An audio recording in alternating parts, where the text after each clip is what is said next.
Portcullis House, the Thatcher.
The Thatcher Room.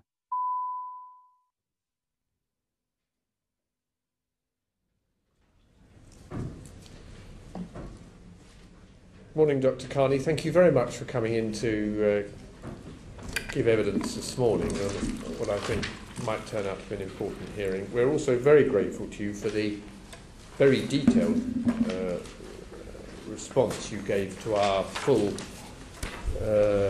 questionnaire, which we're publishing at the same time as this hearing. What we'll do is divide this session into two areas: the first monetary and the second fiscal policy. We'll take and the second financial policy, and we'll take a short break between the two.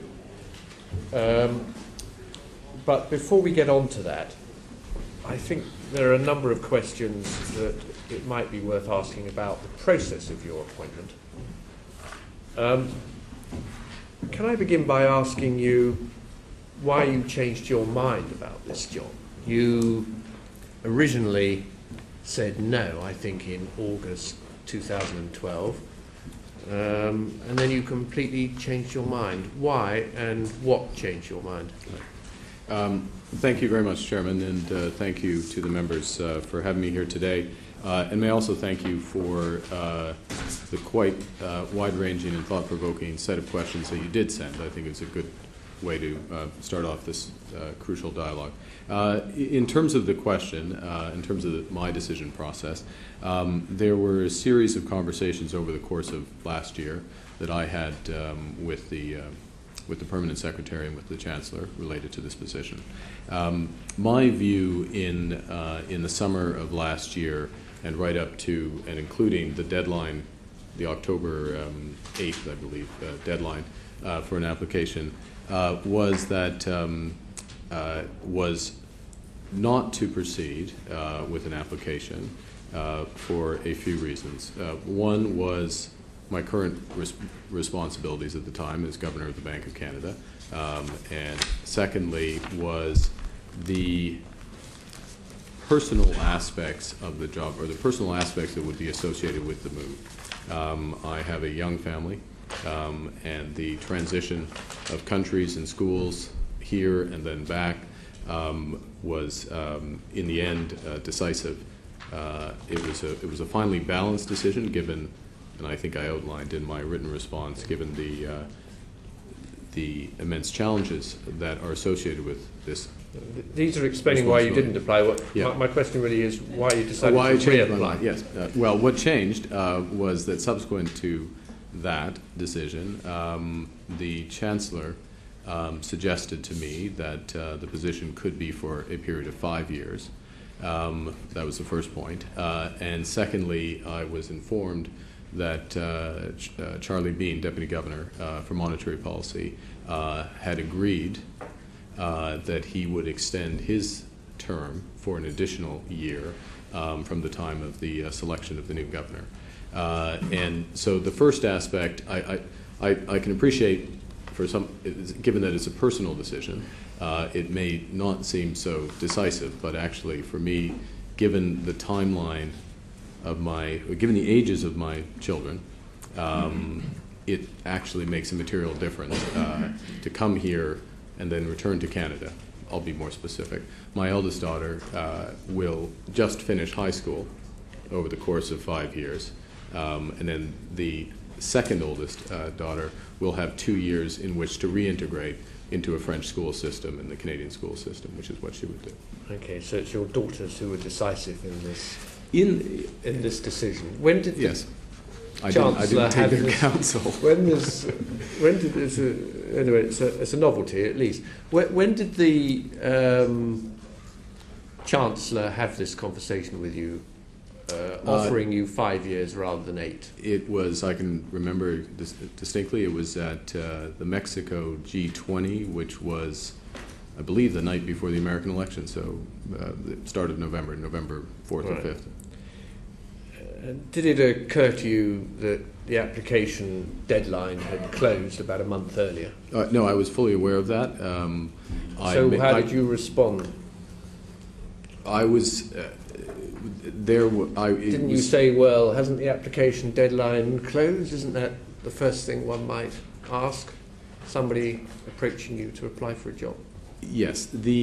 I needed to speak to the Permanent Secretary based on the conversation that I had with the Chancellor of this possibility, since the Permanent Secretary was in charge of the process, the committee for selecting the next governor. And he had devised a process for sitting governors, which allowed a sitting governor to apply and be interviewed in short order. When did you first hear about that? I heard about that in October, prior to the conversation with the Chancellor. Prior to the conversation with the Chancellor. How long prior, roughly? Roughly 3 weeks or so. Okay, so around the time of the closure of the deadline. And that was after the closure of the deadline. And that was in a conversation, telephone conversation? It was in a telephone conversation, yes. Okay. And then you came to interview, and that interview, according to Bloomberg, took place on the 17th of November? It was thereabouts. It was a Sunday. Okay. So if that is the Sunday, yes. And did it occur to you that some of the other candidates, one of whom is still in the bank, might be a bit put out by the fact that a special arrangement had been put in place for you? I think it's what occurred to me was that anyone who had made the effort and had the desire to serve in this important role would be disappointed not to succeed. But what appeared clear to me then, and as it does now, is that the process that was followed, in other words, the specific interview, and obviously I only went to my interview, but my understanding of the questions that I needed to answer, both by the committee and then by the Chancellor, were exactly the same as were put to the other finalist candidates. Okay. Teresa Pierce. Okay. Good morning. No doubt you're aware that mortgages are quite hard to come by in the UK for many people, including my constituents. Is that why you need an extra $250,000 a year as housing allowance? The offer of the housing allowance, which I accepted, is consistent with many arrangements for international executives who move for a period to this country or to other countries, and in order to equalize, in broad terms, their living standard from where they're coming to where they arrive. So unfortunately, in this regard, I'm moving from one of the least expensive capital cities in the world, Ottawa, to one of the more expensive, shall we say, capital cities in the world, London. Would you have done the job for less? I was offered these terms and I accepted them. Given that Bank of England staff have had a pay freeze for the last 2 years, do you see there might be any resentment amongst staff at the level of your package given their pay freeze? I'm not aware of any. So you don't anticipate that in any way? I don't anticipate that, if I may say, in terms of the pay package is, if I may, properly viewed as pay and pension, and pay and pension relative to pay and pension that is currently in place for current governors and deputy governors. Now, since there is no pension associated with my package, I am advised by court that the package is equivalent to the package of the current governor. The difference is the housing allowance, as you pointed out at the start. Okay, but given the level of pay package that you're getting compared to the previous governor, and given the pay freeze for staff, do you have any concerns about recruiting and retaining quality staff going forward in the bank? Recruiting and retaining quality staff is always going to be a priority for a knowledge-based institution such as the Bank of England. In my experience, what one starts with is an enthusiasm for public policy and a demonstrated interest and skill in public policy to recruit people into central banks. There is a differential between my pay as governor of the Bank of Canada and the staff in the Bank of Canada, and we've been very successful in recruiting from a broad range of outside areas, including quite broadly in the private sector. Thank you. Just on that last point, your current pay in sterling terms is around, total remuneration is around £250,000, isn't that right? Yep. Yes. And your total remuneration is going to be in excess of £800,000 in Yes. your new job, correct? Yes. That's a rather large rise, bearing in mind that there's a pay freeze on at the bank. I think that's the only point that seems relevant here.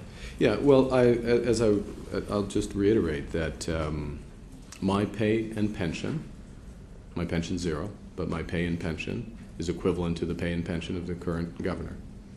Court has offered that. Secondly, the housing allowance relates to the fact that I'm moving, as I said, from one of the cheapest capitals to one of the most expensive capitals. It's a common, relatively common arrangement for senior executives. It was offered to me. I accepted.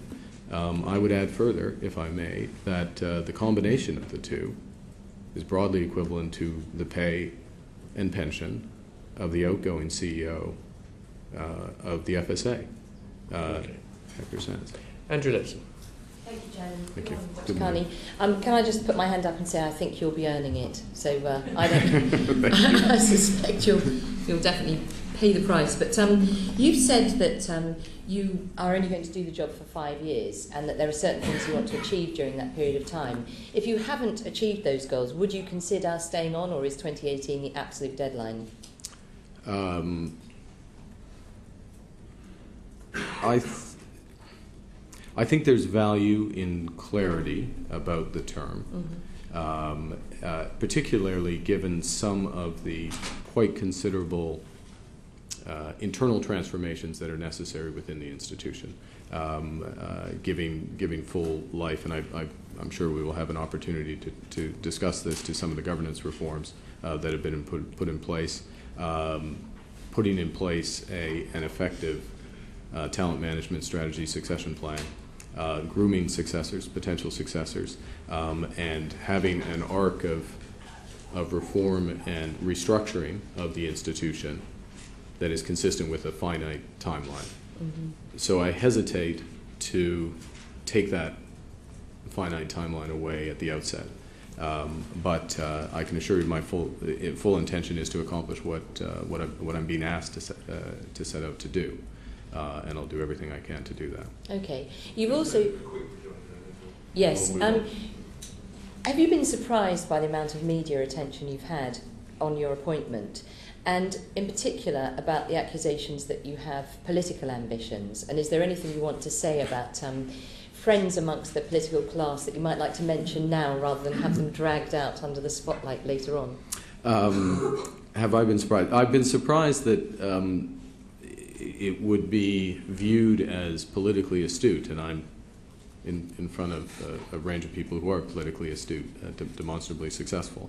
I'm surprised that it would be suggested that taking one of the most challenging jobs in central banking in another country would be viewed as politically advantageous in my home country. So I think if I had political ambitions, I would have pursued them in Canada. And so I think this is revealed preference. I do not have political ambitions. You were reported as having expressed concern about income inequality in Canada. First of all, can I ask if that is the case? And more importantly, what do you see as the economic problems with wide income inequality in any country? Thank you for the question. The report, I think, relates to comments I made regarding the Occupy movement, which in the U.S. And then by extension into Canada. And if I made I won't give you the full context, but I made a distinction between the level of inequality and the change in the level of inequality in Canada versus what has happened over the course of the last decade in the United States. And I further, to ground this in monetary policy and my core responsibilities as Governor of the Bank of Canada, made the point that one of the challenges in that environment, so an environment that starts with increased inequality and marked increased inequality, that is the case in the United States, is the danger of persistent unemployment and so-called hysteretic effects, if I can use the jargon, but the gradual loss of skills because of prolonged unemployment, which has more severe consequences, obviously for the individual, but also for the productive capacity of the economy. And that is one of the challenges that has been faced by the Federal Reserve, and one of the reasons for which they have been as appropriately aggressive in their conduct of monetary policy. That's quite a helpful answer. So, prolonged unemployment, loss of skills, issues in relation to productivity, does that drive in any way policy in your mind, in terms of central bank policy? It is a consideration. It has to be a consideration in circumstances where there is persistent slack in the labor market. Judgment has to be made by the central bank, the extent to which that is caused by demand deficiency, and obviously the extent to which various monetary policy actions and which ones can address that demand deficiency. Because there is an issue in terms, if I may suggest, there is an issue in terms of the speed with which the labor market returns to a more natural equilibrium, because the slower it does, the higher the, to use the terms again, the higher the natural rate of unemployment can become because of the atrophy of skills and the loss of workplace attachment. Well, we're going to be talking more about the monetary and policy side later, but just one final little question on the, you mentioned the Occupy movement and the sympathy that you appear to have expressed for it in the context which you've given. How much of that do you think reflected a wider public anger at the behaviour of banks more generally? I think clearly that was a catalyst, and obviously the movement itself, the physical location of its start was on Wall Street, and the particularly it was not just the fact that the financial crisis triggered a very sharp recession, obviously here as well as in the United States, but that the senior-most officials in those financial institutions appeared to escape unscathed, not pay the price, and in fact, in many of the institutions that failed, some of the CEOs received large payouts prior to their demise. Thank you. You've produced some fascinating written evidence. One thing that comes through strongly is a distinctive, or an attempt to describe a distinctive management style. You talk on a number of occasions about consensus. Are you using that word to contrast the style you intend to bring with that of the incumbent? Well, I'm not really in a position, not having worked in the institution, to comment on the management style. You picked up a few things, I'm sure, from I have press worked reports, and you've met I have worked senior colleagues with whom you'll be working. Well, I may say that in terms of the management style of Governor King, my direct experience of that has been in committees such as Governors and Heads of Supervision, which is a committee of the Basel Committee, which he chairs, the Global Economy meeting, which he also chairs. And I found his style in those committees of experts, so to speak, to be consensual, if I may use that term, to seek consensus, to pick up argument, and to broaden it out. But I would say, in terms of my personal experience, the Bank of Canada operates absolutely on the basis of consensus. Now, I recognize, as does the Financial Stability Board, and I think in some respects the Financial Stability Board might be a better analog to the committees of the Bank of England, because, and I'll explain that, in the Bank of Canada we operate under consensus, but in the law the responsibility for monetary policy is grounded in the governor.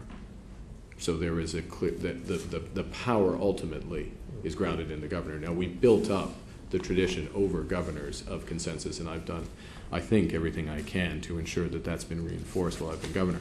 But within the Financial Stability Board, which is obviously, it's a collection of governors, treasuries, standard setters, supervisors of sovereign states and jurisdictions, the European Union is represented as well, that you have to get true consensus and a derogation from the consensus on as important a reform as resolution strategies or a variety of things related to OTC derivatives stops that reform in its tracks.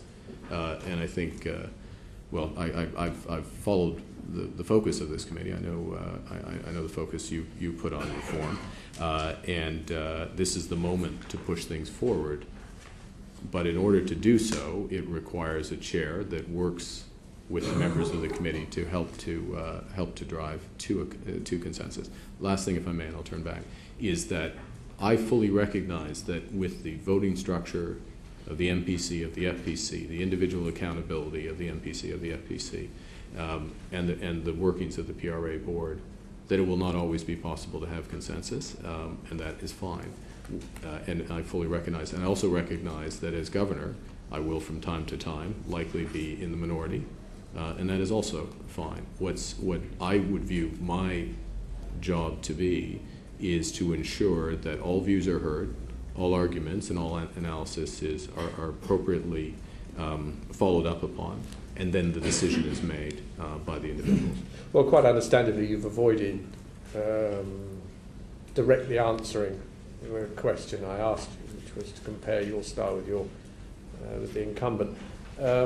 But you are signalling something in this document, aren't you? That in your replies to the questionnaire, there are a dozen references to consensus, and you don't just refer to it in an idle way. You talk about developing a team culture. You talk about developing consensus-based decision-making. You talk about forging consensus in a number of specific areas, whereby a clear implication there is a weak consensus or none at the moment in decision-making structure. So there's something going on here, isn't there? This is a change of approach that we're meant to notice you're signalling. It's an approach that I think what I would signal or underscore is it's an approach I think is essential for the institution to be successful. I'll add one other point, which is that particularly if we look at the decisions of the FPC and compare them to the MPC, when there are a range of decisions, when there are decisions necessary around a range of possible instruments, and working to an objective that is not easily summarized as one indicator. So in other words, MPC ultimately working towards price stability as measured by CPI. FPC working towards financial stability that can only be represented by a wide range of indicators, wide range of tools.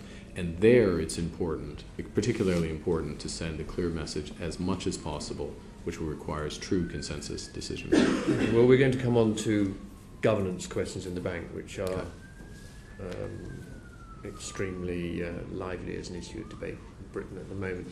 But before I do that, David Ruffley. Dr. Carney, welcome. I think it's worth pointing out that on your question of pay, you will be paid considerably less than recent England football managers. And I think you are more likely to have more success than them.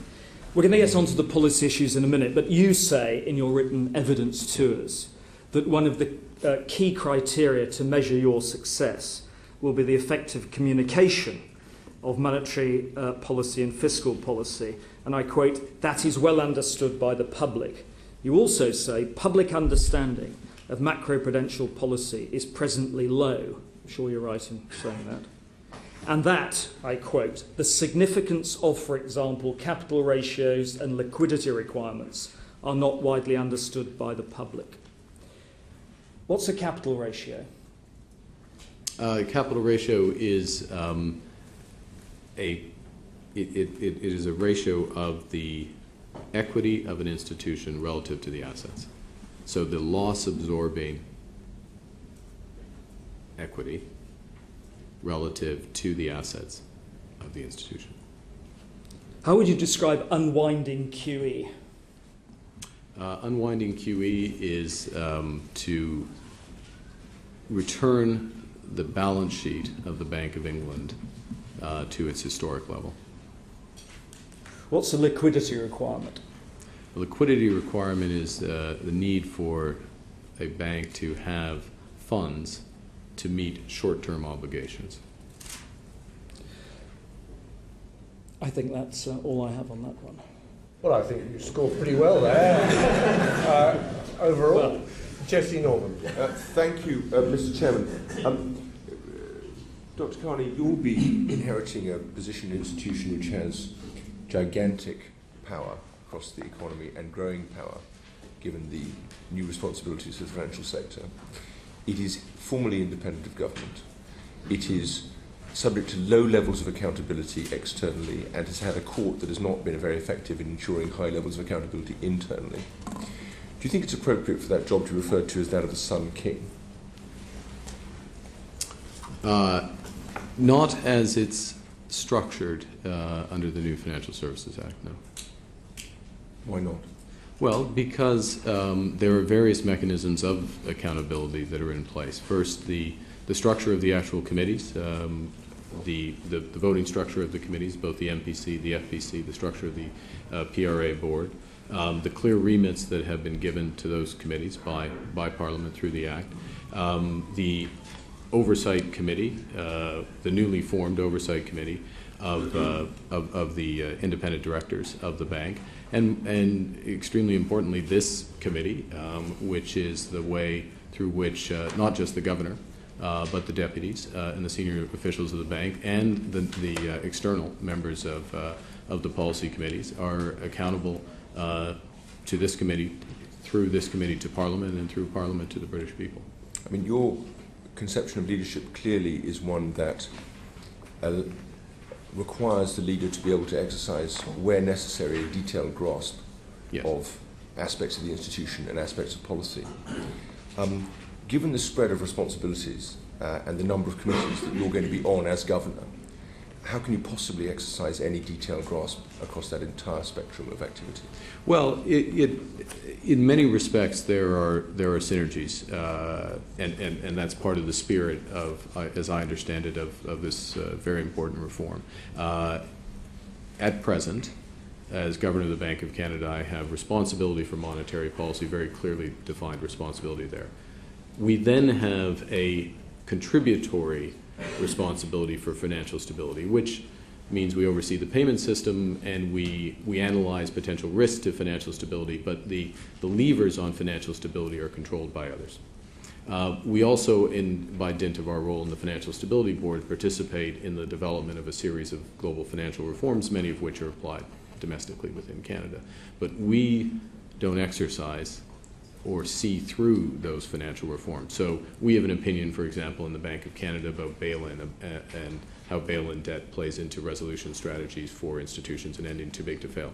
But all those decisions are taken by our Treasury or taken by our deposit insurer or taken by other entities within Canada, within the Bank of England. So these are all issues on which I, as governor in Canada, need to be expert enough to contribute to decisions, but I don't see those decisions all the way through.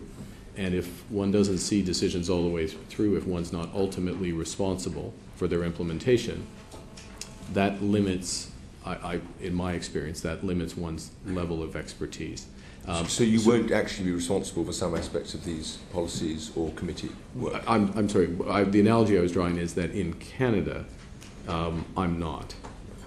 In the Bank of England, the institution is for all of the aspects that I just referenced, and that, in my opinion, that reinforces the ability to be up to speed. Let me make another point, if I may. So that reinforces the requirement on you to be on top of the detail? It reinforces the requirement on me to be on top of the detail, and the point I was trying to make, perhaps I was taking too long to make it, is it makes it easier for me to be on top of the detail as well, because the institution itself sees through to the detail of those aspects of policy. That's how you read the bank now? You think the Bank of England does that now? That is how the bank is becoming because of the reform to the bank, the addition of the FPC and the addition of the PRA. Have you thought broadly about how much time you're planning to allocate to each of these areas of your responsibility? Well, I think that given, and I would say in this juncture in the British economy and financial system, there are quite strong overlaps between the various responsibilities. And so, I'll give an example. The work that the FPC has done in conjunction with effectively the PRA, I know the PRA is about to come, but effectively the PRA through the FSA on funding for lending and the coordinated approach that's been put in place on funding for lending. That is macroprudential policy, but it's also monetary policy at the same time. And so how one allocates one time between the two of those, one can debate. But I think at this point and for a number of years, particularly since this is one of the things that makes the job so challenging but also so interesting, that for a number of years there will be quite strong overlap between putting in place the judgment-based supervisory approach of the PRA, putting in place macroprudential tools, and the monetary policy response that's necessary, and the collective of these policies in order to grow the economy in a sustainable way. So banking supervision will essentially will have to take second place to that, will it? Banking supervision? I don't think so. I'm sorry if I left that impression. I would almost see that this is a tiered. If you're pushing me, and that's fair, a third between the three responsibilities, for a couple of reasons. One, on banking and insurance supervision. Importantly, there's a new approach. A very capable team, but there's a new approach that's being put in place. It needs to be put in place. I think, as members know, one of the core challenges in the financial system and therefore in the economy right now is that the core of the banking system is not as strong as it needs to be. It's a matter of some debate. No kidding. Yeah. A matter of some debate, and that those judgments can only properly be informed by on-the-ground supervision. Ultimately, so there are some macro-prudential judgments that need to be made around that, but it needs to draw on the supervisory expertise. And again, that, I think, is an advantage of the new structure, because the supervisory expertise is sitting right next to the macro-prudential. So, final question. So then, in point of your command of the detail and of the fact that you uniquely will be sitting across all of these committees, there will be very, in your view, evident responsibility at the top for failures within that regime? Depends what you mean. Yeah, first point. We, as I'm sure you're aware, it is not an intention to run a zero failure regime. By means zero failure for institutions. In fact, the thrust of many of the reforms is to ensure that institutions can fail safely, that effectively the market can work, and that will ultimately they'll provide more competition. That will ultimately provide a stronger system. So it's, as you know, it's not a zero failure, but certainly the responsibility of the governor and of the deputy governors, the relevant deputy governors, is to successfully execute. You'll be running a zero failure regime within the bank. The bank will make mistakes. The bank will make mistakes, but there will be, all institutions make mistakes. What's your tolerable level of failure within the bank, Dr. Carney? I'm not grasping exactly how you define it. Do you like low levels of failure or medium levels of failure? I prefer low levels Possibly than medium high. levels. Yes. Thank you very much. Yeah. That's what most people like. You just referred to insurance there. Of course, insurance has gone to the Bank of England. They don't know much about it. They're busy gathering together the expertise in order to do the job. Do you know much about insurance regulation? I know a reasonable amount about insurance regulation. We have a relatively large, particularly life insurance industry in Canada. I sit on what is a interagency micro-prudential committee, statutory committee. In fact, I was well, it doesn't matter. I was there. So you're already covering this area in Canada. But I don't have the entity that the Bank of Canada is not the primary entity responsible for insurance regulation. So I wouldn't over-represent. That said, I have that experience through that committee. We have a large life sector in Canada. Secondly, at the Financial Stability Board, if I may, we are in the process of identifying globally systemic insurance companies and the regulatory response to those institutions. And that, if I may suggest, is highly relevant to at least the larger insurance. And I certainly recognize that this is the third largest insurance industry in the world. And insurance played a major role in this crisis. So your position is basically, you know a bit about it, but you've got to get up to speed like the Bank of England has. I will be much more expert. Yes, next time we talk. Okay. If may I, Chairman, non-traditional, non-insurance activities of insurance conglomerates played a major role in the crisis. If I just can make that distinction, as opposed to yeah, that's an important distinction. John Thursday. Good morning, Dr. Carney. Can I come back to your leadership style and qualities? Now, in your very helpful answers to questions, you divide the challenges between part of them as institutional challenges, and the first thing you say there is there needs to be a clear shared vision for the bank that needs to be established. Now, a classic definition of a CEO in leadership is having a vision, communicating it, and resourcing it. What is the current vision of the Bank of Canada? The current vision of the Bank of Canada is that we provide price stability and financial stability to enhance the economic and financial well-being of Canadians. So it's rooted in, if I may, it's rooted in our legislation. Clearly, your answer indicates that, because you say a clear shared vision for the bank needs to be established. There's an assumption that there isn't one in the Bank of England. If I may, given that the institution is being given considerable extra responsibilities as of the start of April, that creates the opportunity. So it's a new shared vision. It creates a need either to reconfirm or adjust the vision for the institution. Sorry, I don't want to eat up your time. I could persist. The point I would make is, and let me make the point on the potential, which is that I think there are analogs to what the vision is in the Bank of Canada.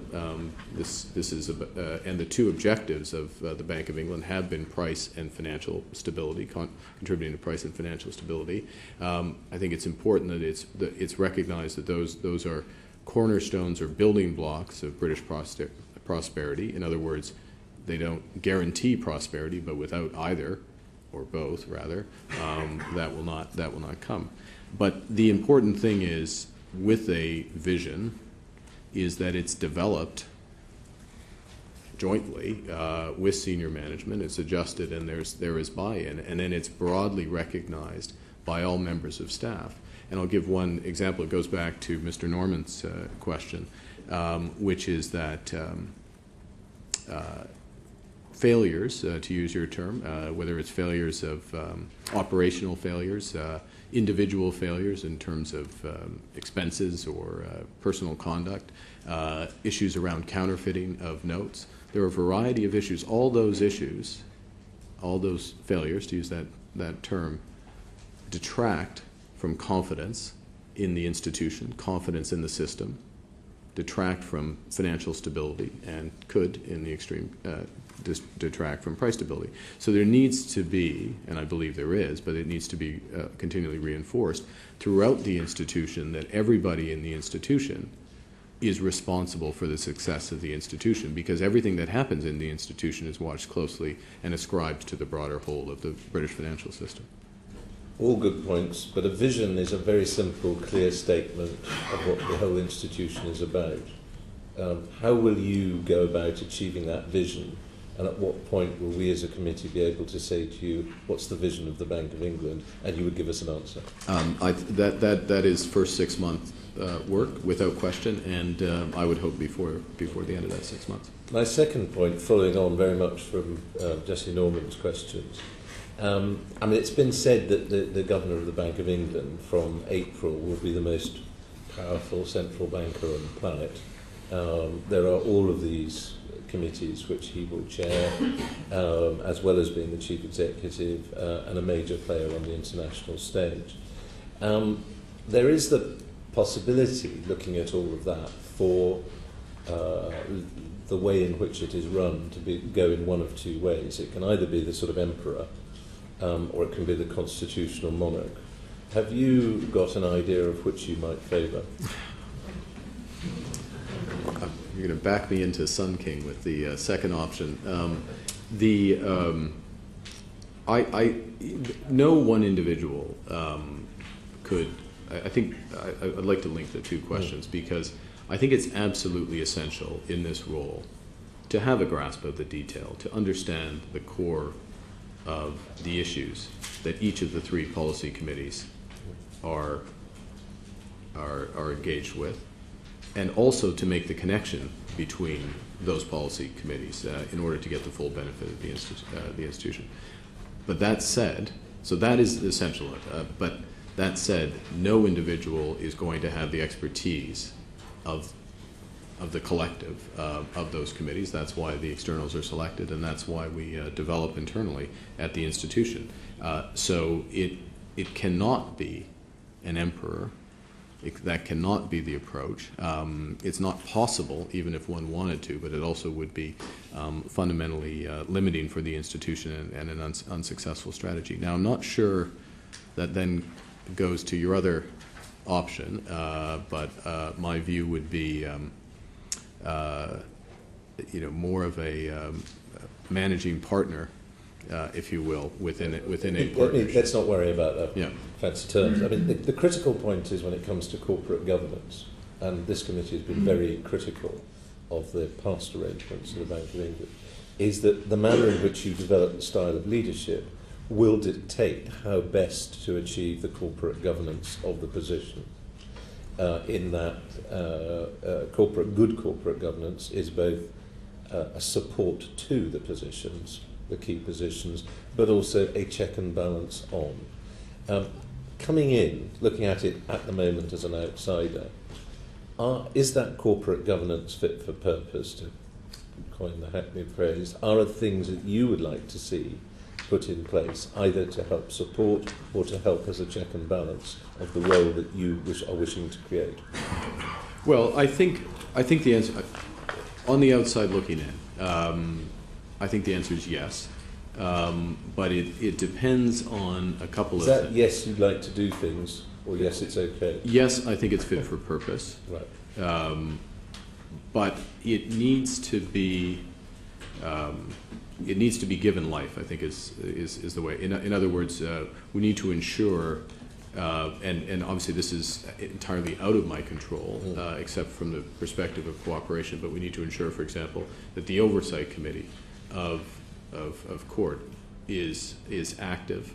Do you favour the Oversight Committee doing the reviews that this committee has suggested? I certainly favour the process of the Oversight Committee identifying a series of issues which it wants to review. I think as well, I welcome the fact that it's recognised that management may also want to initiate reviews as well from time to time. And I think that, if I may say as a general point, which I believe I made in my written submission, which is that there have been a series of useful external reviews performed. The bank is in the process of determining its response to those reviews. One of the first things I will do when I arrive is to take stock of that response, see how it's being put in place, and within 6 months determine whether more needs to be done.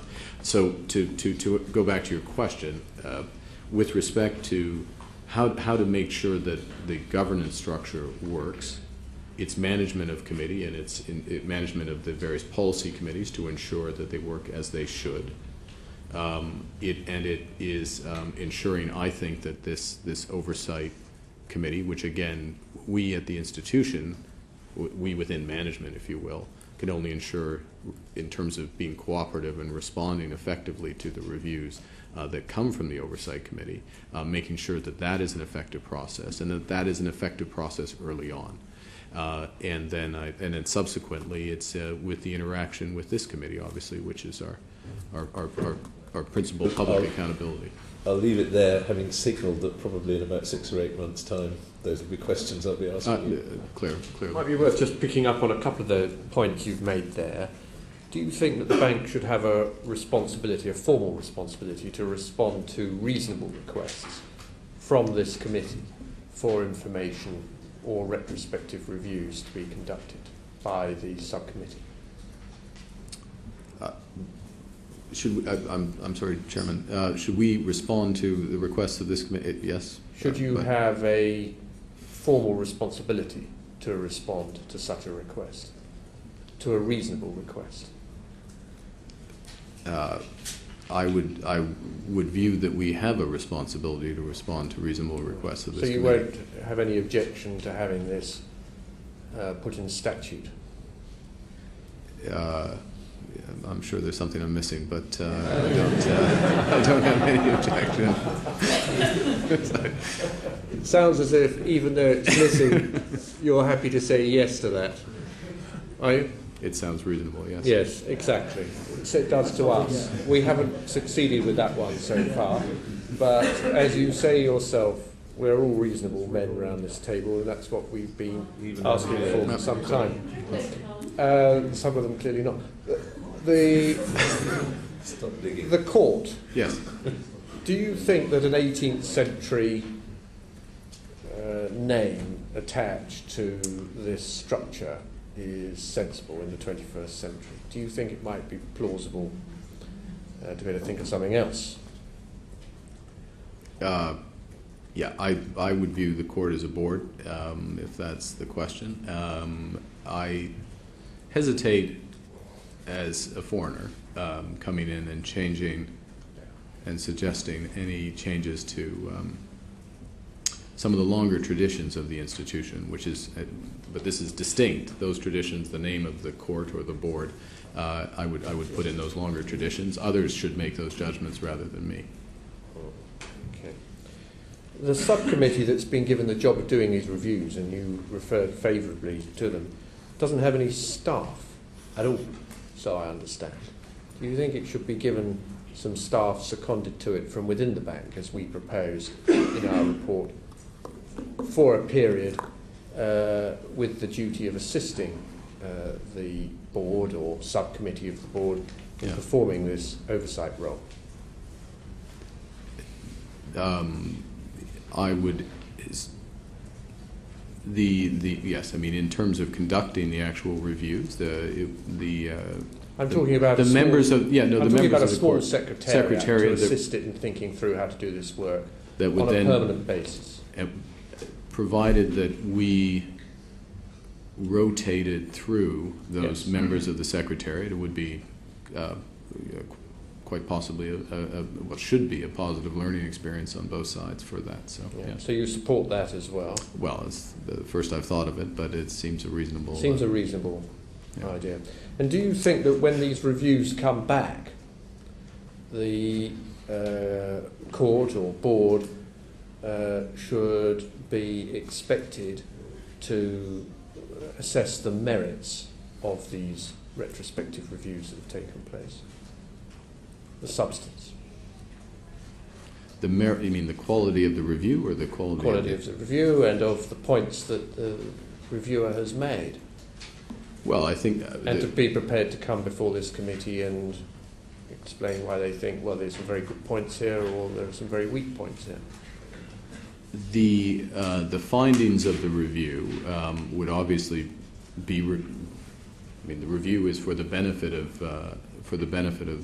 first the oversight committee, but then ultimately the court and the institution as a whole. So, so there has to be reflection on it. I mean, my understanding is that the court has appeared at this committee. My understanding as well is that records of minutes of the court will be furnished to the committee. So it seems reasonable to. Our problem, though, is that at the moment, the court's formal responsibilities are confined to commenting on processes and procedures, not on the substance of the work they're commissioning. So they're in the extraordinary position where they commission a report and then they're not permitted to offer a view on its contents.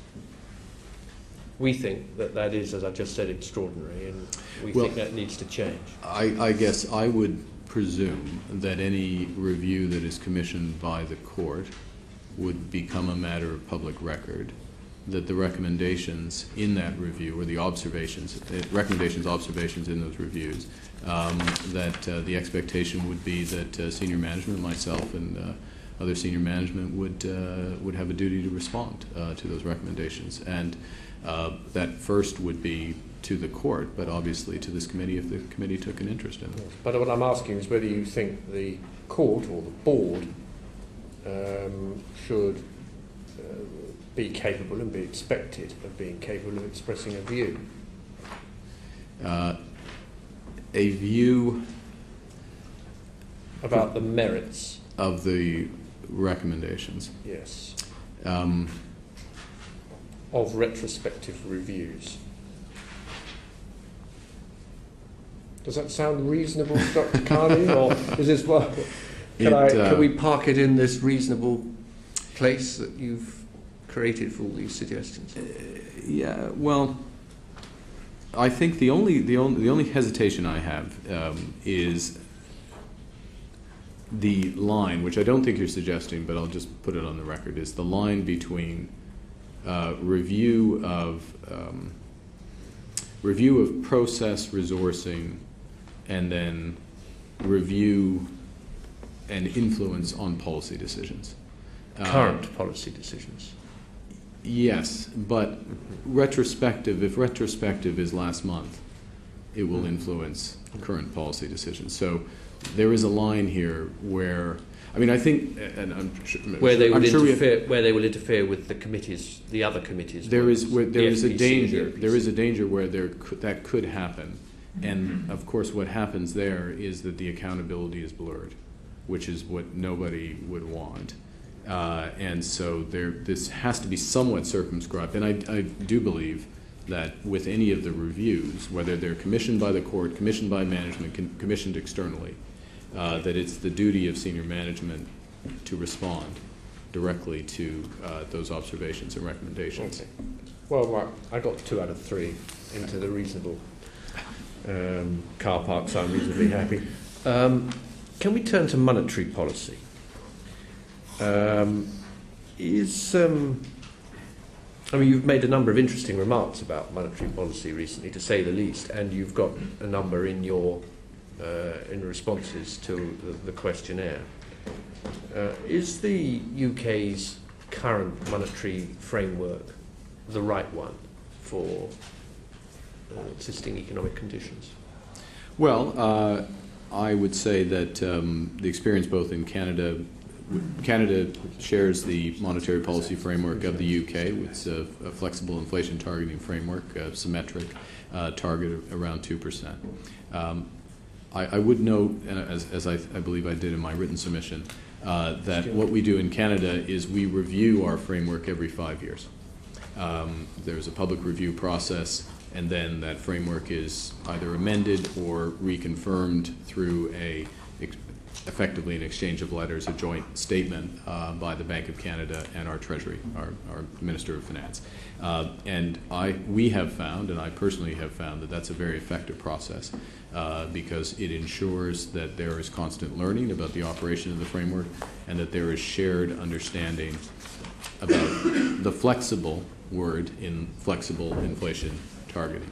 And particularly over the course of the post-crisis period, where flexible inflation targeting is operating in a different environment, and in the case of the United Kingdom, an exceptional environment, I would suggest that it's important to ensure that there is buy-in, if I can use that term, to the existing framework. Now, I start from a position, to answer directly your question, I start from a position where flexible inflation targeting, in my opinion, is the most successful monetary policy framework that has been in existence. So the bar for change to that framework, the overall framework, is very high.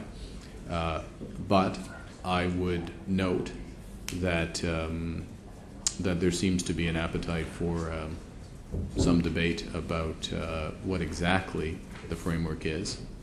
And what alternatives could be to it, and that should be encouraged. You said that we need buy-in, as you put it. Have we got buy-in now? Well, I'll go to the heart of the issue, or part of the issue, which is that one of the questions that has to be answered in these types of frameworks is how much flexibility can the central bank exercise in returning inflation to target? And I'm referring specifically to flexibility in terms of time, because there is a series of judgments made by the central bank over what is the optimal path to return inflation to target, and optimal in the sense of what impact would returning to target quicker or more slowly have on output and employment in the country. In Canada, in general, we return inflation to target over 6 to 8 quarters.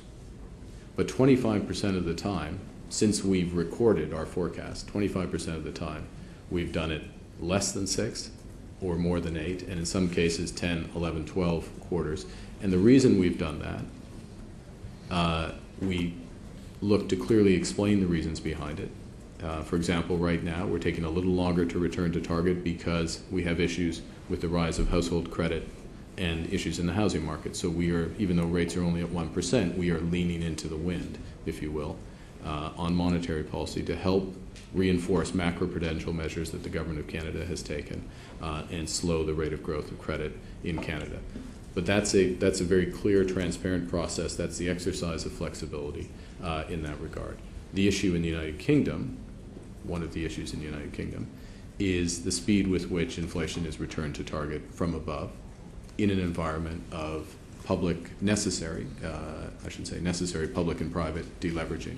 And what's the path of what's the optimal path of monetary policy in that environment, given the impact of different paths on output and employment. So what discretion does the central bank have? And that's where there should be buy-in, because it's a delegated authority, responsibility to the central bank. Okay, so have we got buy-in at the moment? It's more a question for, I think that the debate the response to remarks that I made and what was read into remarks that I made suggests an appetite, at least to me, for a proper debate about the monetary policy framework. I noted that the Chancellor said he welcomed that debate. The bar for change is high. I agree with that. The bar for change is high, but there should be that debate, a relatively short debate, because I don't think prolonged uncertainty about the framework is in anybody's interest, and then either a reconfirmation of the existing framework or a change. Very interesting. Stuart Hosey. Dr. Carney, irrespective of the debate or the outcome on the monetary policy framework, we're still going to have a situation which is different from Canada. You reach the decisions there by consensus in the Governing Council. The decisions here are taken by the MPC on the basis of one member, one vote. Yeah. Some internal, some external, some other external observers who can't vote. Will that be a culture shock? The way in which the MPC determines what it does? I don't think it's a different way of determining making these decisions, but it's proven itself to be an effective way of making these decisions. So I look forward to it.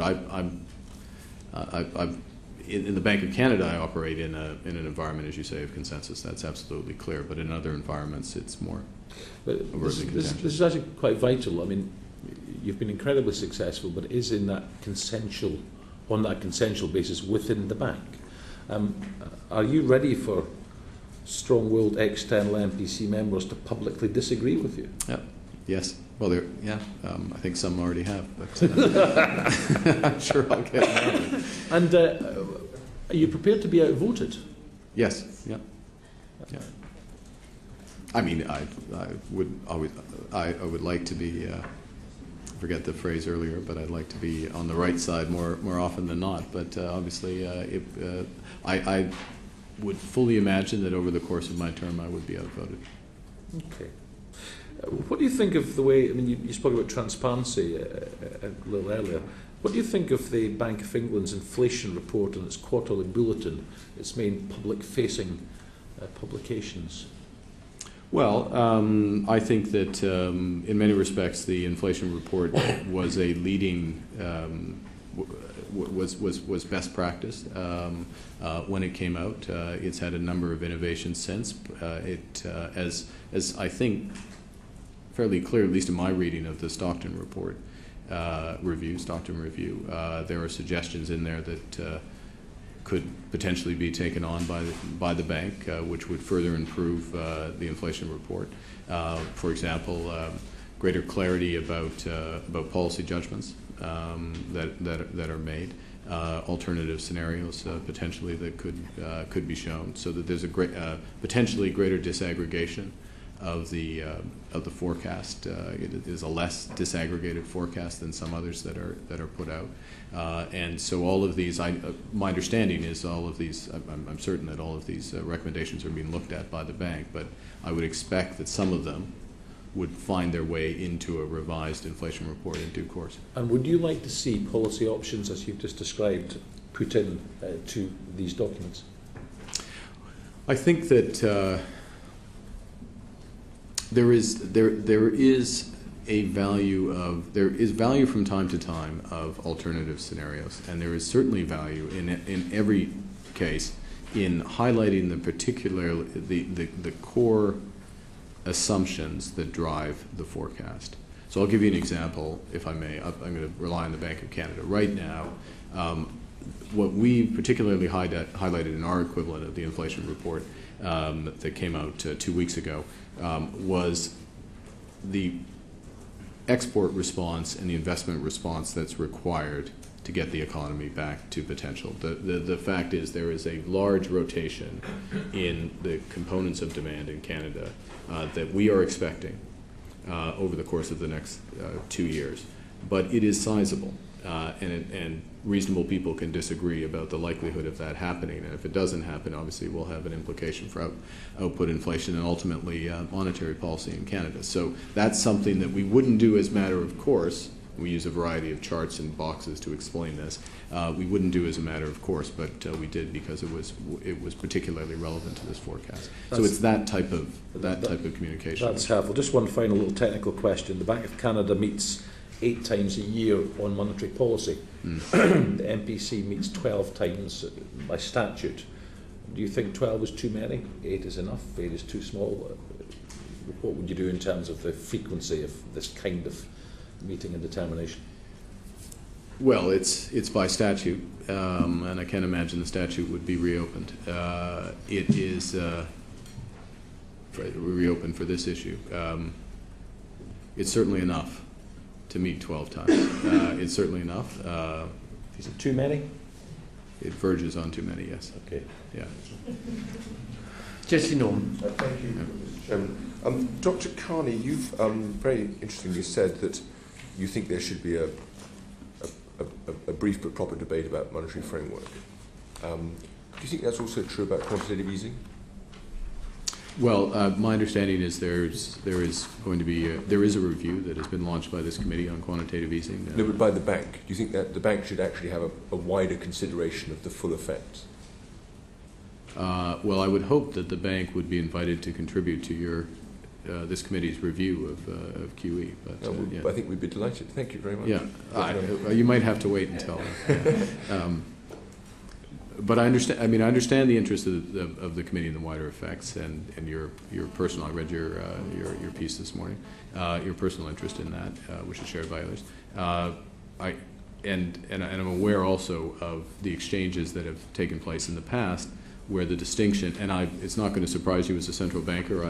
I start from a position which is very similar, if not identical to those of the current management of the bank, which is to look at the wider economy effects, to root quantitative easing in the context of the bank's remit and the effectiveness of achieving that remit, to recognize that there are distributional consequences of QE, as you pointed out and as others have pointed out, but to observe that all monetary policy has distributional consequences, and that the response to those distributional consequences of quantitative easing is more properly the job of others as opposed to the bank in and of itself. I mean, in Canada, flexible inflation targeting has yielded a rate of inflation that's fractionally higher than 3% over decades. But in this country, as far as I understand, two decades. No. Sorry. The flexible inflation targeting has yielded inflation of 2% in Canada over decades since 1991. I'm sorry. I apologize if I said. Just took inflation expectations. If I said 3, I apologize. Yeah. Thank you. The point I want to make, though, is in this country, we've had a very long succession of quarters in which inflation has been well above the target. Now, do you think that means that inflation targeting is too flexible in this country? And if so, is it put it this way? Is it aiming? Is that because they're aiming high, or just too tolerant? Well, I think that there's a couple factors. I would agree that the MPC is quite appropriately looked through a series of one-off shocks, upward shocks to the measured inflation rate, and that it has appropriately provided stimulus to the economy that's facing very large headwinds, as you know. I think the nature of the question, though, reinforces the point I was trying to make earlier, which is that there should be a shared understanding of the flexibility that's there. So in other words, over what period does it make sense to return inflation to target? I think it's fair to say that in a number of those circumstances, the actual expectation of the MPC in good faith was that inflation would return to target sooner than it actually did, because there were other shocks that occurred. I would stress that my view on my view would be that it's important, again, I'm slightly repeating myself, but it's important there's a shared understanding that there is flexibility and why there is flexibility in terms of returning to the timeline, first point. Second point is that in these exceptional circumstances, the exceptional economic circumstances that the UK is facing at present, with inflation above target, as it is at present, in the context of this discussion on the framework, I think it would be quite useful to have a shared understanding about what potentially is the optimal timeline to return and why, what the impact could be on employment, what the impact could be on output. And I have suggested this in broad terms, that there is merit to considering some sort of Federal Reserve style, I apologize for the jargon, but threshold-based guidance. And the question in the UK is, as it would be in Canada if we were in that situation, is does one make that time contingent or state contingent? Is it around a particular economic variable which indicates? So in terms of my question, too tolerant rather than aiming high. They've been too tolerant in monetary policy rather than aiming higher. I think to go. Yeah, I've no reason to doubt the MPC, and I think further that in looking through these shocks, they have ensured that there has not been a deeper stagnation in the UK economy. David Ruff. Dr. Carney, your 11th of December Toronto speech, you talk about many things, but I want to focus on forward policy guidance. Your experience in Canada was that in April 2009, you announced that the policy rate, the interest rate, would be held until the end of the second quarter of 2010. You were pre-committing to low interest rates, conditional upon the inflation outlook. What was the evidence on which you based that? Where has that worked before successfully? We looked at this. I would say a couple of things. One, and I'll get to the specific policy decision in Canada as part of my explanation. General view that is not shared by all central banks, but the general view within the Bank of Canada, which certainly I share, is that in normal times, policy-based guidance is relatively ineffective. So publishing an interest rate path is something that we looked at, and we decided against the Bank of Canada because effectively it wouldn't move market expectations, and quite frequently the conduct of policy was materially different from the path, the expectation at the time. And on the margin, that is another thing that the central bank is, quote, wrong about, reduces its credibility and go from there. That's our view. There are some central banks, fully respect, that continue to publish interest rate paths in, quote, normal times. But our view is once we got to the zero lower bound, the lowest interest rates could go, that we were faced with a couple of choices at that point because we felt that the economy needed additional stimulus at that time in Canada. One was quantitative easing. We could have credit eased. And thirdly, we felt that we could use communication to provide the extra stimulus. Now, we were not in the position that the Bank of England was in when it reached the zero lower bound, where the UK economy needed considerably more stimulus. We needed a bit more stimulus. And so our judgment was, given the costs and benefits of quantitative easing and potentially credit easing, our view was that we would use communication in order to help manage market expectations, because market expectations at the time were for a sharper increase in interest rates sooner than were our expectations. There was a material difference in our view on how long interest rates would be at that zero lower bound versus the market. And so within the bounds of our inflation target, we did our best to credibly commit that we would keep rates low at that level for, at the time, 15 months. Now that had a couple of effects. It had an immediate effect in the money markets and out the interest rate curve, an immediate measurable effect, which persisted. And we've got event studies of this. Mike Woodford has done event studies. Other people have looked at it. So that persisted. So there's a direct sort of pass-through effect to broader financial conditions. But I think as well, which is harder to measure exactly, but I firmly believe did happen, is it had a very important effect in that it reached over the heads of central bank watchers and the financial markets and directly to Canadians and sent a message that there was going to be stimulus for a period of time, that in effect borrowing, and remember that the Canadian banking system was functioning well, so this was true, that borrowing was available at unprecedented rates for a period of time. So that people could plan and put in place, whether they were going to buy a house, renovate, make an investment. They had enough time to go out and act on this. And I can tell you anecdotally, this was everybody knew about this commitment in Canada. Everybody who was active in the financial system knew about the commitment in Canada, and it had an effect.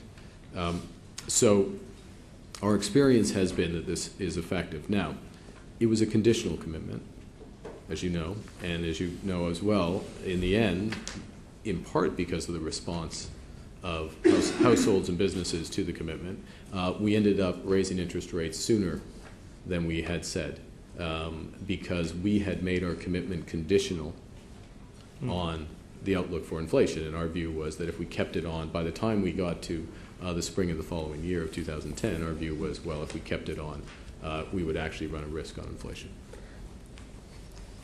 If one brings to the situation in the UK today and thinks about the potential use of guidance in this economy, and I should preface all of this in that, as you're all aware, I'm not the governor of the Bank of England. I won't be for another 5 MPC meetings. The MPC is meeting today and takes its own decisions. And so when I talk about policy and policy options, I'm talking in the general, even though I'm trying to use a UK-related example. Understood. Because lots of decisions will be taken before I arrive, and the economy could be in a different place by the time I arrive.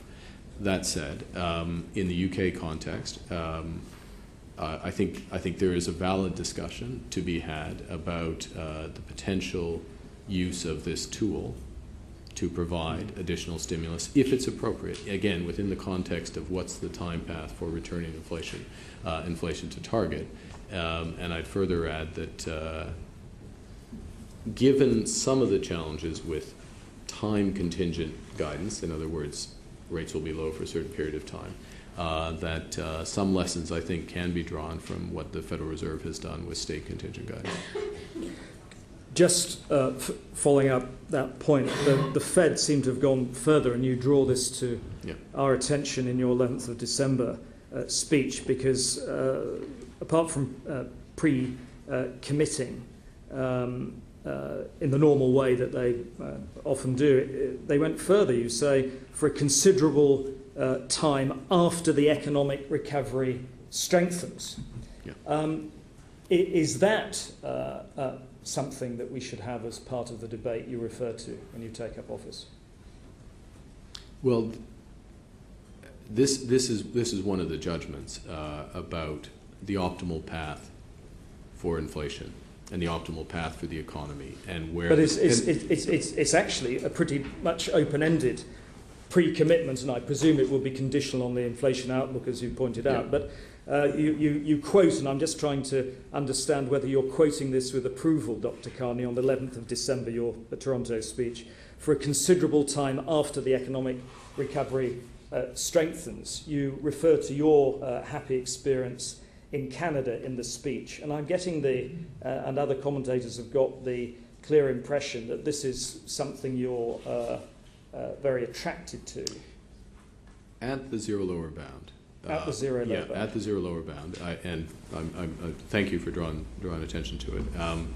At the zero lower bound, in order to get sufficient momentum in the economy to justify an exit from the zero lower bound, that may, and it's situation specific. It is situation specific, and it requires analysis and clear exposition of why that might hold in the UK, where it does hold in the US, I believe that, and did hold in Canada. Was certainly the case there. That a need to develop sufficient economic momentum to justify moving off the zero lower bound.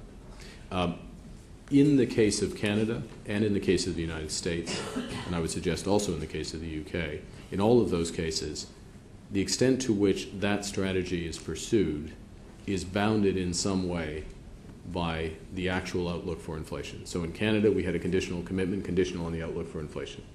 In the current guidance of the Federal Reserve, which is that there was not the possibility, not their exact words, but effectively their words, of tightening policy in the United States until unemployment falls below 6.5%. They have they bound that pledge with unless the outlook for inflation is above 2.5% 1 year out. So again, there is an outward bound on this, and I think in the design, if that were the view, and if circumstances ever merited it in the UK, something similar would have to be devised because this has to be consistent ultimately with and all of this I view as being discussed under a flexible inflation targeting regime. So it has to be consistent with that regime and ultimately bounded by the medium-term target. My final question, it will be quick. And a quick reply. Adam Posen, who, as you know, left the MPC last year, has given evidence to this committee that such forward guidance was a gimmick. He's obviously sceptical.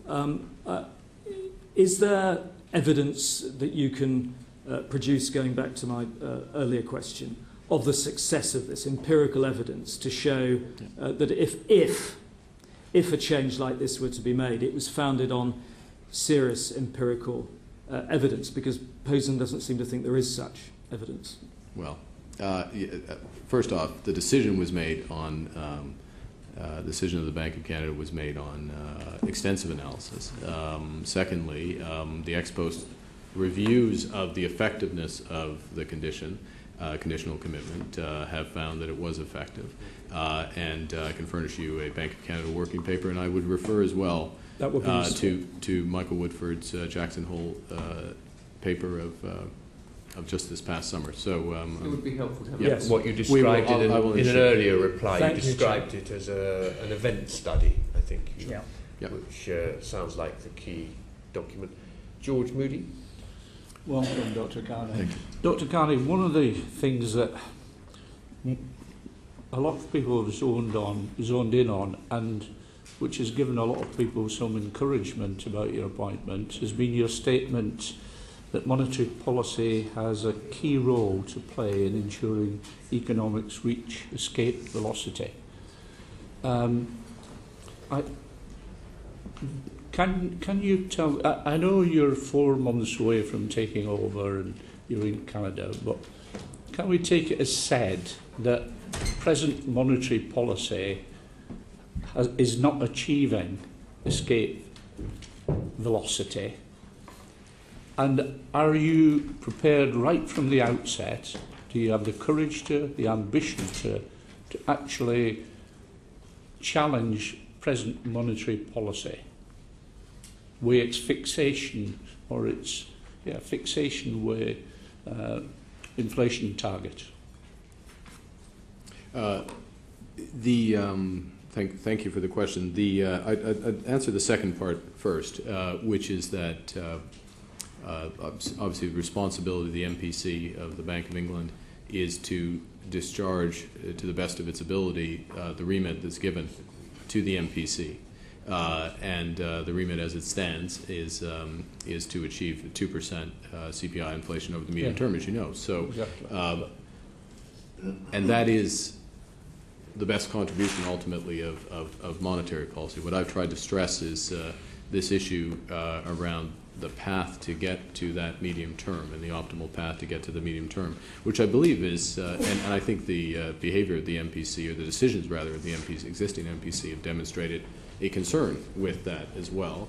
And to get to the first part of your question about escape velocity, I would say that it is entirely possible, and the only reason I hedge is that I'm not expert enough on the current situation in the UK economy and the forces affecting output and inflation. I'm not party to all the analysis of the MPC, as you know. I'm not a member at present, but it's entirely possible, in fact probable, that the current stance of policy is consistent with the economy achieving escape velocity. In other words, the economy, the UK economy, achieving a rate of growth, a sustainable rate of growth, into the headwinds that come from public and private deleveraging, which will be with this economy for a period of time. But the question is not where policy is today, but where policy is going to be tomorrow and in subsequent months and potentially years. And to draw it back to the earlier discussion, the question is whether there can be any clarity given about the potential path of that policy and whether that can be usefully given at the time I take office in order to provide. The question is, Dr. Carney, will you be coming to the table in June immediately, recognising that we have flatlined for 2 years with fresh monetary policy initiatives that may raise the question, valid question, of its effect on inflation, but be prepared to say it's a balance that must be discussed but seized upon and decided upon? The stance of policy, my views on the stance of policy in July, I take office the 1st of July, will be conditioned on the outlook for output and inflation in this country. And so I don't want to pre-commit to my stance at that point, because it will also be importantly affected by the decisions of the MPC today and in subsequent meetings. Your point, though, on instruments is that clearly it's the responsibility of the MPC and the Bank of England as a whole, the staff of the Bank of England, to continually review the effectiveness of the various instruments that are available to monetary policy, and if stimulus is required, to determine not just the cost and benefits of existing instruments, whether it's QE, funding for lending, other asset purchases, changes in the bank rate, potential communications, but to devise, if necessary, new instruments that could provide stimulus more effectively if it is required. And we certainly will do that when I'm there. I'm hard put to understand exactly what you're saying to me in terms of fresh initiatives, but the Chancellor has been in the paper with a speech yesterday actually asking the Monetary Policy Committee to be a bit more aggressive in terms of stimulating growth. Will that be your starting point? Do you understand the urgency in this country about stopping idolising and focusing totally on inflation policy and actually putting into place, as the Chancellor can't because of the fiscal difficulties, the ball for growth is in your court? And are you coming, does this statement mean you understand that and you're coming to actually from day one go for accepting a partnership with the Chancellor in terms of understanding you've got to do something for growth because he's fiscally too tied in? Unquestionably, when I come to the table, there will continue to be considerable slack in the UK economy, as evidenced by the labour market and more broadly across industry. unquestionably that will be a situation which merits, for a period of time, considerable monetary policy stimulus. Those judgments about exactly how much to calibrate, which instruments to use, have to be guided by the remit that's given to the bank, which the 2% under flexible inflation targeting, the 2% inflation targeting. But I think, as I've stressed, that in order to achieve an optimal, the ideal, the best outcome in terms of output and inflation, it's the responsibility of the bank, it continues to be the responsibility, it's discharging at present, but it continues to be the responsibility of the bank to lay out the potential path back to sustainable growth in this economy that's consistent with that 2% inflation target. Within the present remit, yes. But as you'll have a honeymoon period, and as the Chancellor is anxious for your assistance in the bank, would you consider taking that window of opportunity to persuade the Chancellor to go for a dual mandate along the lines of the Fed, which would help you with the voting members of the Monetary Policy Committee who may stifle your individual efforts to actually change monetary policy? I said at the outset of this section that I think there is merit in debating the framework in Britain and coming to a relatively quick conclusion on it. I would say as well that my view, where I'm sitting here today, is that the best framework remains flexible inflation targeting. That is the best framework, properly operated, properly understood, is the best framework, and using the full power of that framework and the tools under that framework, that is going to be the best contribution, not just to price stability, but to full employment in this country and in my home country at present. So I don't start from a position of looking for to directly answer your question, of looking for a dual mandate. I do start from a position which I believe is shared by the MPC, the current MPC, which is in the current environment, considerable monetary policy stimulus is required in order to take up that slack in the economy as quickly as possible. And if more is required once I'm in office, I will do my best to convince my colleagues to pursue it. I've got 5 colleagues who want to come in on this area, so I would ask them if they could be reasonably brief. Pat McFadden. Morning. It is still morning. Okay. Have you had any discussions with the Chancellor during the interview process for the job or subsequently about changing the MPC remit or considering changing the MPC remit? We have had a couple of higher level discussions along the lines that we've had today, not as detailed actually as we've had today, but higher level discussions along the lines we've had today about the merits of effectively reconfirming, of looking into the remit and considering whether there should be a change. Not discussions that lead to a specific view of what that should be, but on the general issue. And I'd reconfirm that subsequent to my December speech and the reaction here to that speech, that was a natural discussion to have. Okay, given that there seems to be a broad interest or sufficient interest in at least discussing this, it makes sense to have this more broadly. You've said that you think there's an appetite for the discussion, that you've had some high-level discussions with the Chancellor. Can you give us an indication of what the process for this might look like? You've said that it's something that happens periodically in Canada. If, on taking office, you're going to pursue this and look at this, what will that look like? On what timescale? Who will be involved? Well, any decision, as you know, on the remit is a decision for the Chancellor, for the government, so I wouldn't presume to give directions, and obviously what I can comment on is how it happens in Canada, and the way it happens in Canada is that since the adoption of inflation target in 1990, there have been reviews every 5 years.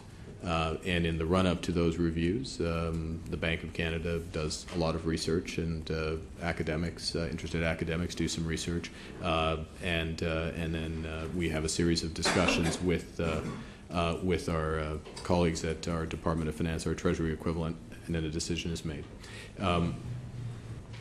I think I've made the point that I see value in having the debate.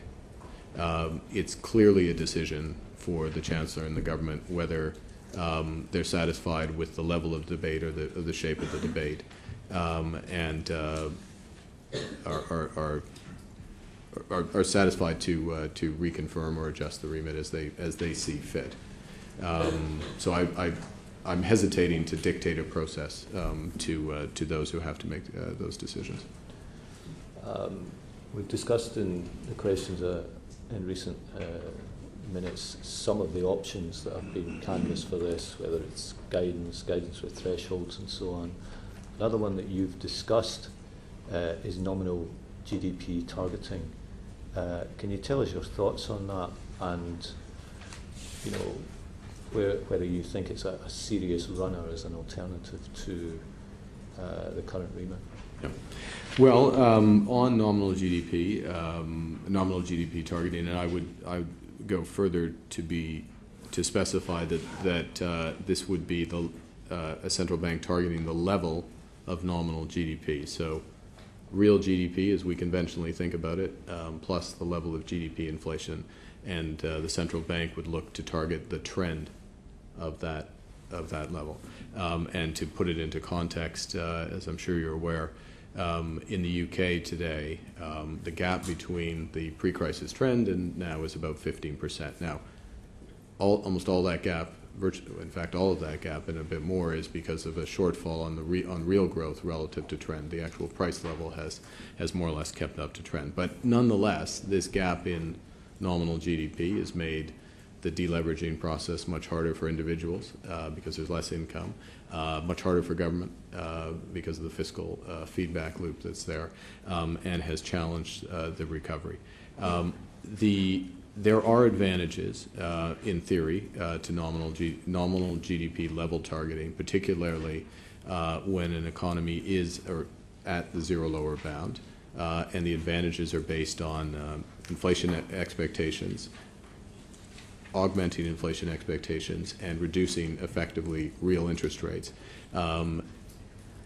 with a degree of credibility, with a higher degree of credibility than under conventional inflation targeting. And the reason for the higher degree of credibility, in theory, is because, to use the jargon, bygones aren't bygones under nominal GDP targeting. So if in the initial years of providing stimulus to try to get back to the old trend, sorry, I should be doing the trend like this, the old trend, there is an additional shortfall, the central bank has to make it up because the gap has widened, and that brings on more stimulus, and the knowledge that more stimulus would be provided in that event provides stimulus in the current environment. That credibility is there. The other advantages of nominal GDP targeting relate to when there's a supply shock. So, for example, the supply shock that we experienced here because of higher oil prices, and the central bank is better able to look through those short-term supply shocks, and it actually, in what seems like a very distant past, is better able to respond to positive supply shocks, positive productivity shocks, because that actually encourages some increase in interest rates to lean into the wind against that, which reduces the prospect of financial imbalances. So those are all the benefits or the core benefits of nominal GDP targeting, level targeting. The challenge is that people have to behave in reality as economists think they will behave in theory. In other words, there has to be a widespread understanding of the objective that the central bank is pursuing. Now, after 20 years of inflation targeting, decades of inflation targeting, most people will know, or many people know, follows that, okay, the bank's supposed to get 2% inflation. I know when we look at businesses in Canada, when they run their economic, or their numbers, their forecasts, if they have an inflation assumption, they just use 2%. They don't bother thinking about our monetary, and that very act reinforces the effectiveness of the policy, that heuristic, that way of thinking about where inflation is going to be. For nominal level GDP targeting, you have to think about where the gap is relative to some trend, a trend that is determined by the central bank, and it's much more complicated even for experts to follow, let alone the man or woman on the street. We've done a fair bit of research on nominal GDP targeting at the Bank of Canada and related variant price level targeting, and what we found is that if a significant proportion of people, agents in the economy, don't follow the rule, don't understand what the central bank is doing, effectively the main benefits of nominal level GDP targeting go away. And flexible inflation targeting dominates even in a zero lower bound scenario. So our view, and there are some other downsides with it in terms of measurement errors, in terms of the fact that you're ultimately targeting GDP inflation, which isn't the consumer basket, so you're targeting a level of inflation which doesn't directly map to the level of inflation that individuals experience. Implicitly, that's what you're doing. So all of those factors leave me far from convinced of the merits of moving to nominal GDP targeting.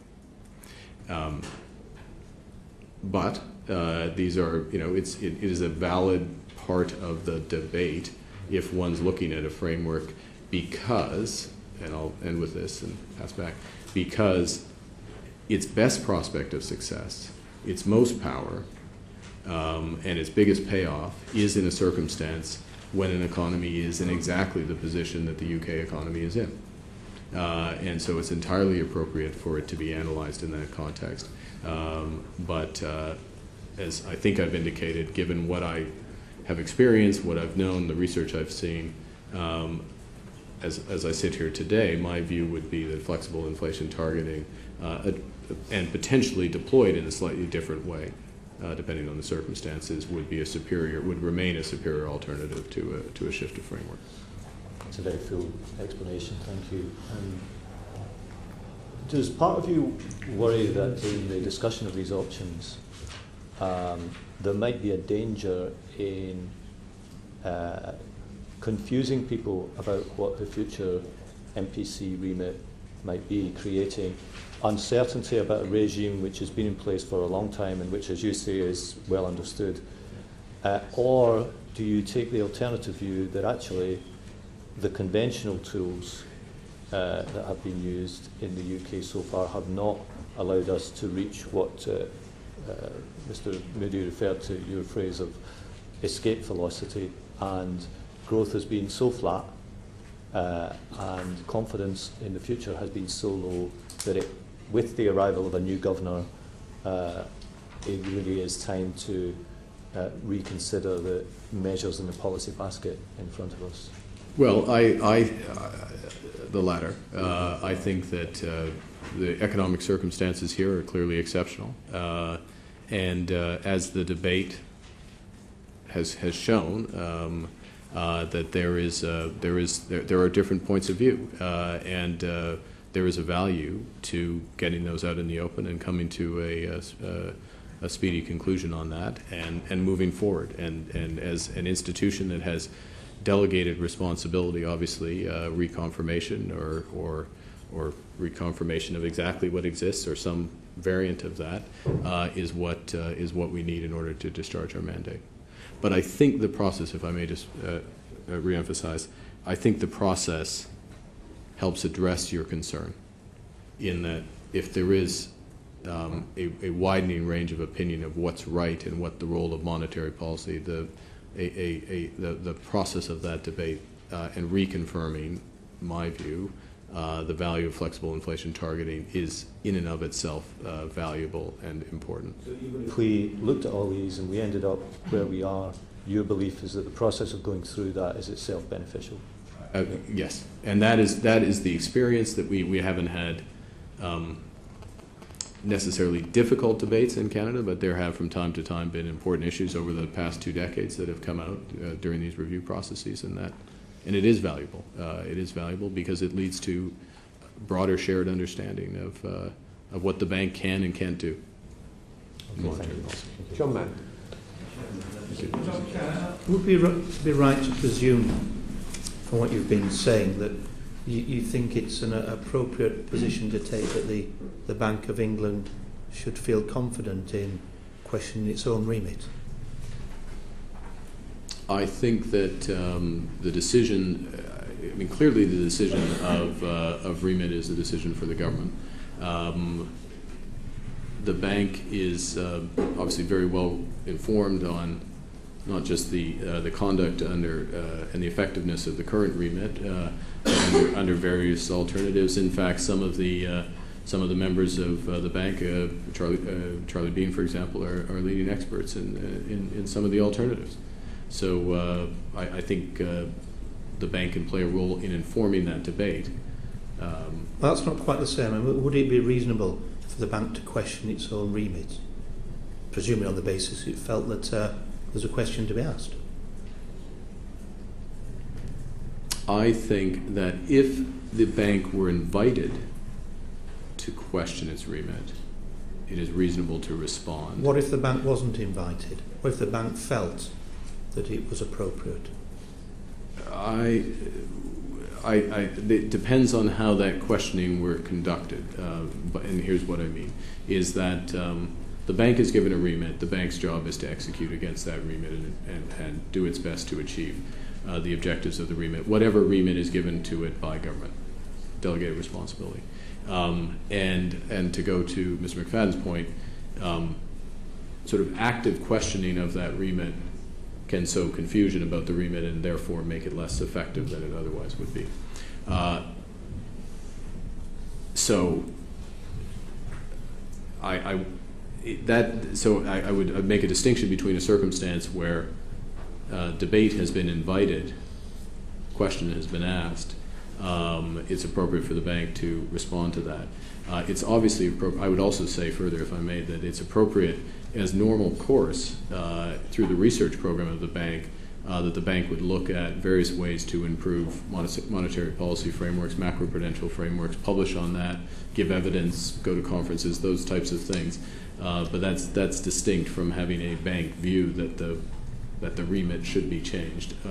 And again, I reemphasize that once a remit is given, and the remit I know is given annually, once a remit is given, then the bank's job is to execute against that. In answer to an earlier question, you stated that the policy of the Bank of Canada and the Bank of England were the same, quotes, flexible inflation targeting, and that's what you said.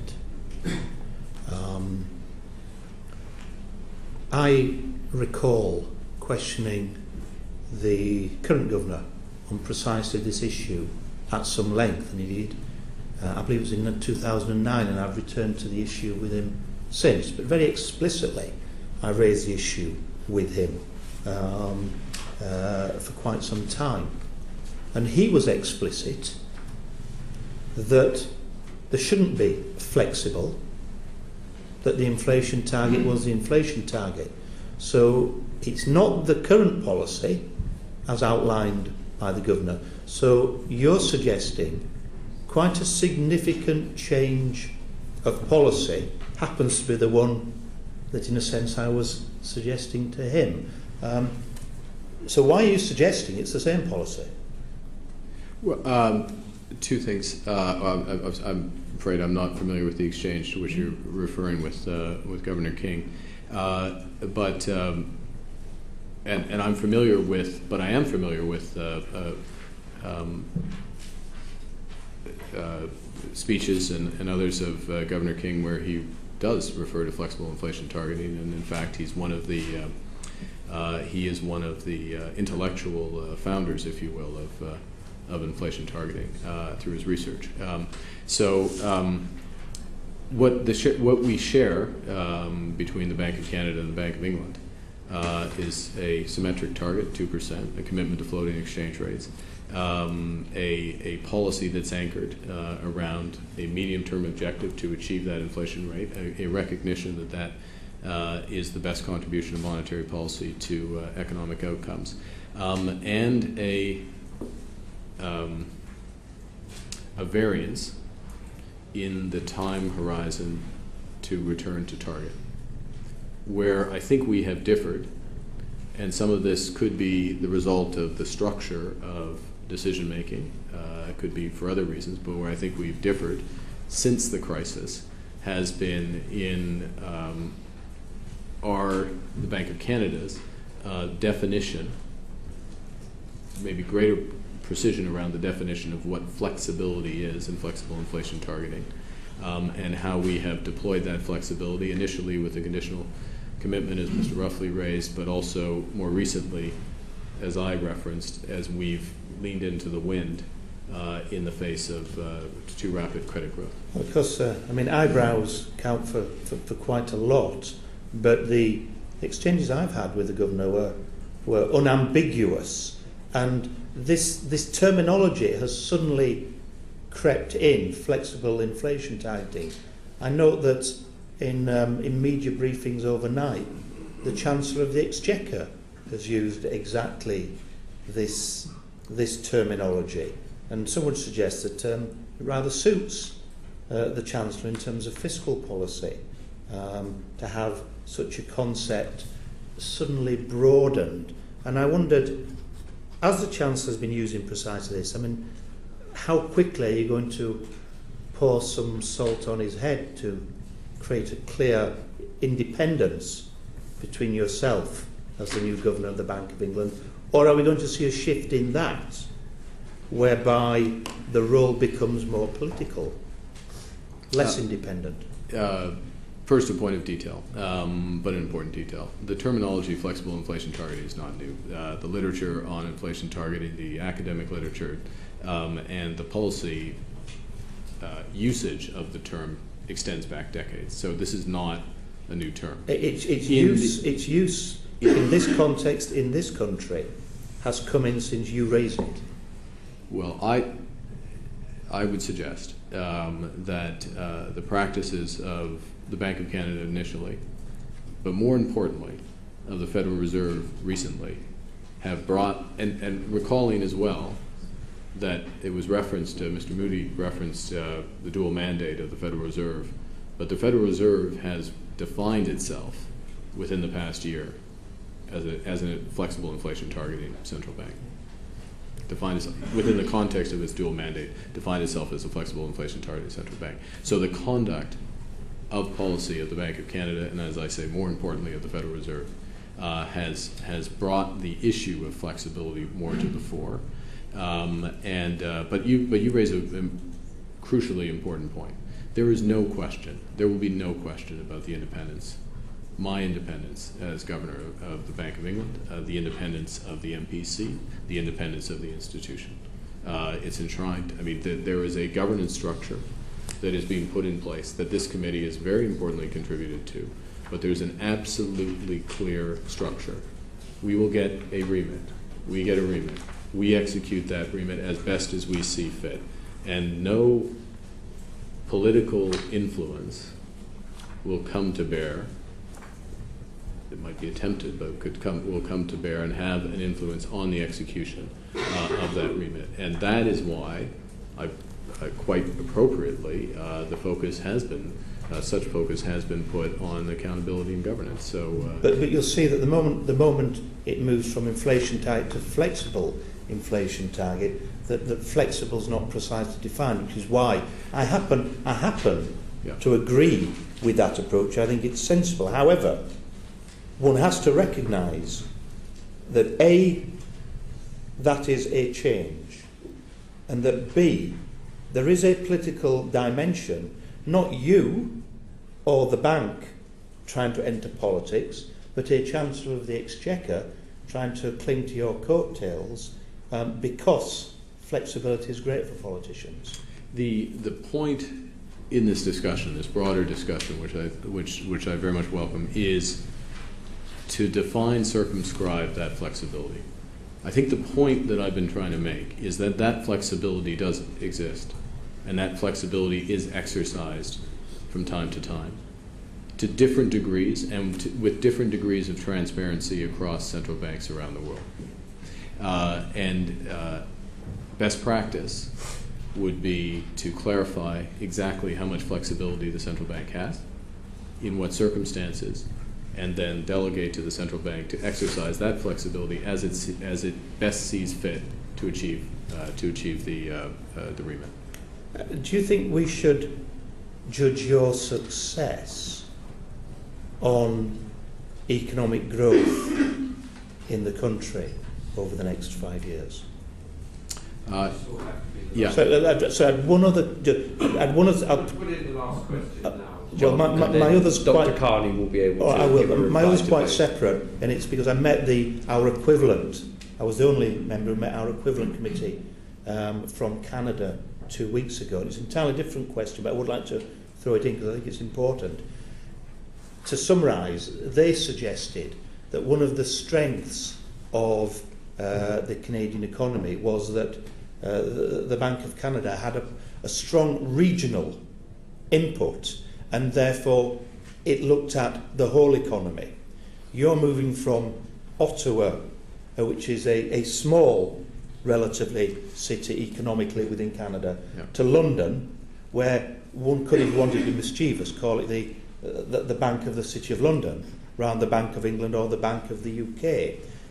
So quite separately, my second question is, are you intending to look at regional imbalance in terms of the culture and decision-making of the Bank of England, which some would suggest, both across England and the UK, has been one of its great weaknesses and one of Canada's great strengths? Okay. Judgment of relative success in 5 years' time with respect to monetary policy is on price stability. Price stability as defined under the remit. 5 years is unquestionably the medium term. Unquestionably the medium term. And the remit as it stands, and quite appropriately in my view, seeks price stability. So the responsibility of the bank is to achieve that. There are various paths to achieve it, but it certainly has to be achieved, and that's how I would expect to be judged as governor with respect to that. Your second question. Yes, that is. I believe that is a strength of the Bank of Canada, and I believe coming in that it can be a strength of and is a strength of the Bank of England. There are 12 agencies across this land, and I intend to be out and visiting them all. It's important that we draw through the monetary policy process, that we draw input directly from those agencies, because they're the ones out talking to businesses in the field, and that is what supplements more abstract, important, but abstract statistical data and statistical models. And your point about rebalancing is absolutely right. I mean, this is one of the challenges in the UK economy, is ensuring that the rebalancing that is taking place between the relative weight of the financial sector and to some extent the oil and gas sector, but those two sectors, away from those sectors, two others that spread across the country, is necessary, and it's also its success or failure, relative success or failure, has an important impact on productivity, therefore potential and inflationary pressure. So it is highly relevant to the bank. Said a number of very interesting things there, and I just want to be clear on what at least I think I've heard. On independence, you appear to be reasonably relaxed about the idea that a Chancellor might express a view about aspects of the conduct of monetary policy. Today he's reported as pressing the Bank of England over growth. That's a lead story in the FT. Have I got that right? First of all, more relaxed than has been the case. Well, let me answer it this way. I don't anticipate making a large number of comments about fiscal policy, so I wouldn't expect a large number of comments from monetary policy. Well, that's not quite what you said in your written evidence to us, is it? If you turn to your, well, you could if you wanted to, but in response to our question, should the Bank of England have a role in commenting on fiscal policy? Well, I've hedged just a little, haven't you? Well, I hedged in. Well, I didn't hedge. We have a duty to comment in extreme circumstances where the fiscal position is such that it could imperil price or financial stability, which are the core objects of the institution. But as a general rule, the bank takes monetary or fiscal policy as given and then optimizes against. I mean, it could be said that there has, since Bank of England independence in '97, been a bit of a non-aggression pact here, where you keep your tanks off the Chancellor's fiscal lawn and he keeps his tanks off your monetary policy lawn, or the Bank of England's monetary policy lawn. Am I wrong to have interpreted anything you've said on this to mean that you are more relaxed about there being a bit of a public debate than has taken place in the past? Or do you want things to carry on exactly as they were with respect to the maintenance of that demarcation in debate? Let me say a couple of things, if I may. First, with respect to the specific story to which you're referring today from FT, that's the sum total of my knowledge of, quote, the Chancellor's remarks. I'd note in that story that it indicated that I was meeting with the Chancellor this week. I'm not meeting with the Chancellor this week. I never was. So I take that story with a grain of salt in terms of the overall thrust of it, first point. The second is that I stand by, obviously, what I wrote in terms of our role and in commenting on fiscal policy. It is very much the exception.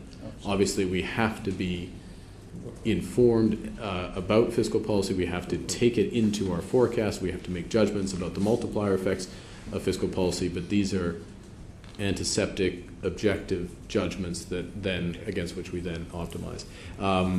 Whether there's a and I think that, to be honest, I think that answers in terms of approach from the bank's perspective. But to go back to Mr. Mann's question, I guess what you were picking up in terms of independence, the value of a remit is that it's delegated authority to and delegated responsibility to the institution to execute against that remit. And then you should be allowed to get on with it. And then we should be allowed to get on with it. And so you don't want these tanks on your lawn, and you were suggesting we should take with a grain of salt. Well, what I recognize is that part of the reason for the independence, in fact, a large part of the reason for the independence, is that difficult decisions on the monetary policy side, on the macroprudential side, will not always be met with shouts of joy. And so there inevitably will be commentary. And the bank's job is to look through that. Okay. The second area where I just want to be clear that I've understood what you've said is on inflation and on dealing with inflation, you think first that we should have a debate about the remit, that we should get on with it, and that we shouldn't have an undue period of uncertainty, but that might include money GDP targeting as an approach. Well, obviously, if there's a debate, it wouldn't be my contribution to the debate, but I clearly recognize that others would contribute it. How's that? So you're going to sit quietly and let others engage in it all, like, for example, members of the MPC? I would expect that those who have a view would express one if there were. But you're going to stay silent? No, I'll reserve the right to chip in, if I may. So you do think there should be a debate about the remit, and that should be conducted in a way that creates the minimum of uncertainty. In other words, we should get on with it. Yeah. But it should take place. I think it is taking place. Yeah, and that you're going to participate in it. I reserve the right. Okay.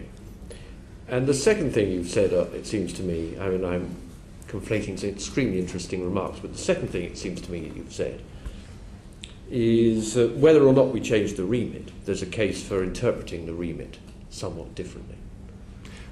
You've said, for example, you're interested in pre-commitment, and you've touched on a number of other areas as well. Actually, this is I'm glad you raised it for clarification. I think this could be just this could be from my perspective, the principal benefit of that debate, right, which is not that the interpretation of the remit changes by dint of the bank reinterpreting the remit. Governor King, I thought in his last speech, spelled this out quite nicely in terms of the trade-off between the path of output and inflation, and that is something that was effectively delegated to central banks, but needs to be more broadly understood. And the extent to which that has been, I think this is a little harsh as an adjective, but or adverb, unthinkingly delegated. It should be thought through in terms of how much flexibility is delegated. So what I wouldn't want to leave the impression with you is that I think that if there's not a debate, there's not a process, then the bank can reinterpret its remit. It can't. The point is that through the process of discussing what the remit actually is, and this has been our experience in Canada, by discussing what flexible inflation targeting meant in an environment of low for long, which is what we're living in, where you have a well-functioning banking system and macroprudential risk rising, what's that flexibility mean and how do you use it? We had that debate discussion, and that's allowed us to reinforce policies of the government and our bank supervisor. Okay. The last point I just want to clarify on is you gave a very interesting set of replies to Pat McFadden about the pros and cons of an alternative approach. One issue that you only touched on obliquely, and I just want to be clear how much weight you attach to this. One downside is the current view, a well-established view, that an anti-inflation strategy depends crucially on the establishment and maintenance of credibility over time. It takes a long time to construct that. Yeah. And once you've got it, it's a heck of a risk to change it, because you accumulate that capital with great difficulty. You didn't make that point. You obliquely touched on it at one point. Do you agree with what I've just said there, or the description I've given for one of the arguments for caution before changing policy? It is one of the reasons. If I may just have one more point. You said at one point this other approach might be particularly appropriate to the conditions of the British economy now.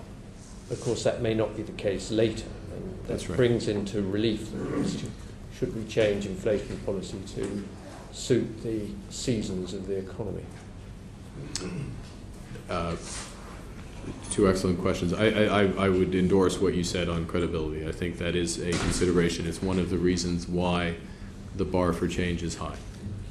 As I've said in my written submission, I think we can reconfirm today.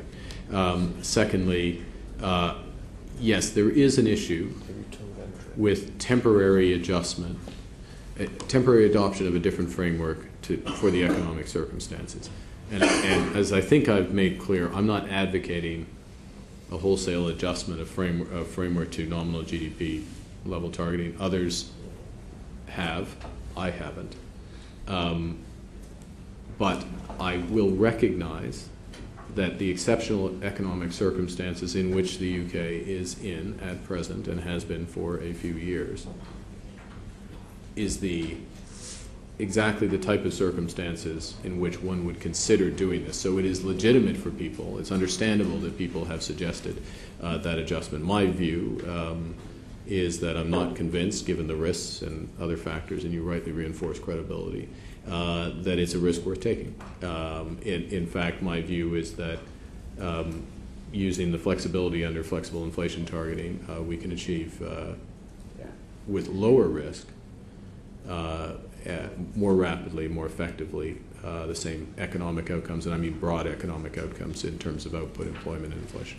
You're right, of course, to say flexible inflation targeting as a term of art in the literature goes back decades, but John is also right to say that it does seem to have come into pretty, to be given greater salience just now, and I noticed that even in that reply, it popped out.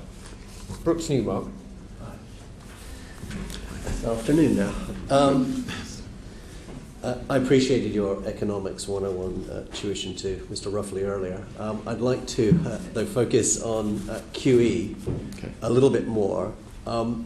The governor has announced that further QE, today's announced that further QE, he's put everything on hold, has marginal impact on growth. Do you think that there should be further work on the efficacy of further quantitative easing? Are you referring, when you say the governor's announced, is there an MPC announcement that's come out? Yes, okay. Just this morning. You're ahead of me. All right. Should there be further work? I think that for all unconventional policies that the bank has either pursued or could potentially pursue, there needs to be additional work conducted. Yes, on both the benefits, but very importantly the costs as well. Yeah, I guess the analogy I use with the governor when he was here is I've got an old MGTD 1953, and when I start it in the morning and it's cold, I pull out the choke and it sort of floods the engine and sort of gets it going. I don't keep the choke out because the marginal effect of further fuel in the car doesn't have the same effect. I'm fairly cynical on the effects of QE generally. That first 200 billion I could see had a positive impact. Do you really see that there is much marginal benefit now to further QE? Well, it's, to be honest, it's not a question I'm in a position to give a full answer to, because it is situation specific to both the state of the UK economy and the state of the UK financial system. And I'm not in the MPC. I'm not looking at this on a daily basis. I haven't done the analysis. So, well, you must have done some analysis. This is a major economy in the world. You are looking at the Bank of England, and this has been their whole raison d'etre. Their whole main driver is to effectively keep buying up gilts, printing money, you're coming in, and I'm optimistic with you coming in. I look forward to you coming in because, as I said, I don't necessarily think that QE has been the answer to all our solutions when we do want growth. You've come up with some thoughtful alternatives in targeting growth.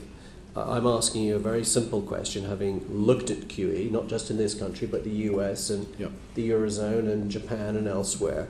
Do you think that printing more money today is going to have a significant or even a beneficial marginal positive impact on what you want to achieve and what I want to achieve, which is growth? The work that we have done at the Bank of Canada suggests that the returns to QE have declined, particularly in the United States, as the scale of the program has increased. To some extent, that's natural. When you think about the main channel, in our view, of quantitative easing is through a portfolio balance effect, a shifting of investors from the risk-free asset into assets that start to have a risk. And that's part of the logic, as you, I'm sure, are aware, of why the Federal Reserve is concentrating increasingly on the mortgage market and then gradual potentially one would extend that more broadly if that were necessary into riskier and risky assets. And you think that's do you think it's a good idea? I think that is logical. I think it, but yes, I mean, you think it's a good idea because it leads on to my next question, which is that when thinking about asset purchases, should we be looking in a more broader way, including wrapping up SME loans and so on and so forth? Yeah, I think that. Well, okay. May I take a step back, which is that obviously the responsibility of the MPC and what they're doing is to identify first whether additional stimulus is required. That's a discrete judgment, and then if so, how, and then to concentrate on those instruments that are going to provide the best stimulus with the least cost. And I want to stress again that with all unconventional policies, there are costs associated with those policies. With QE, there's potential issues around market functioning.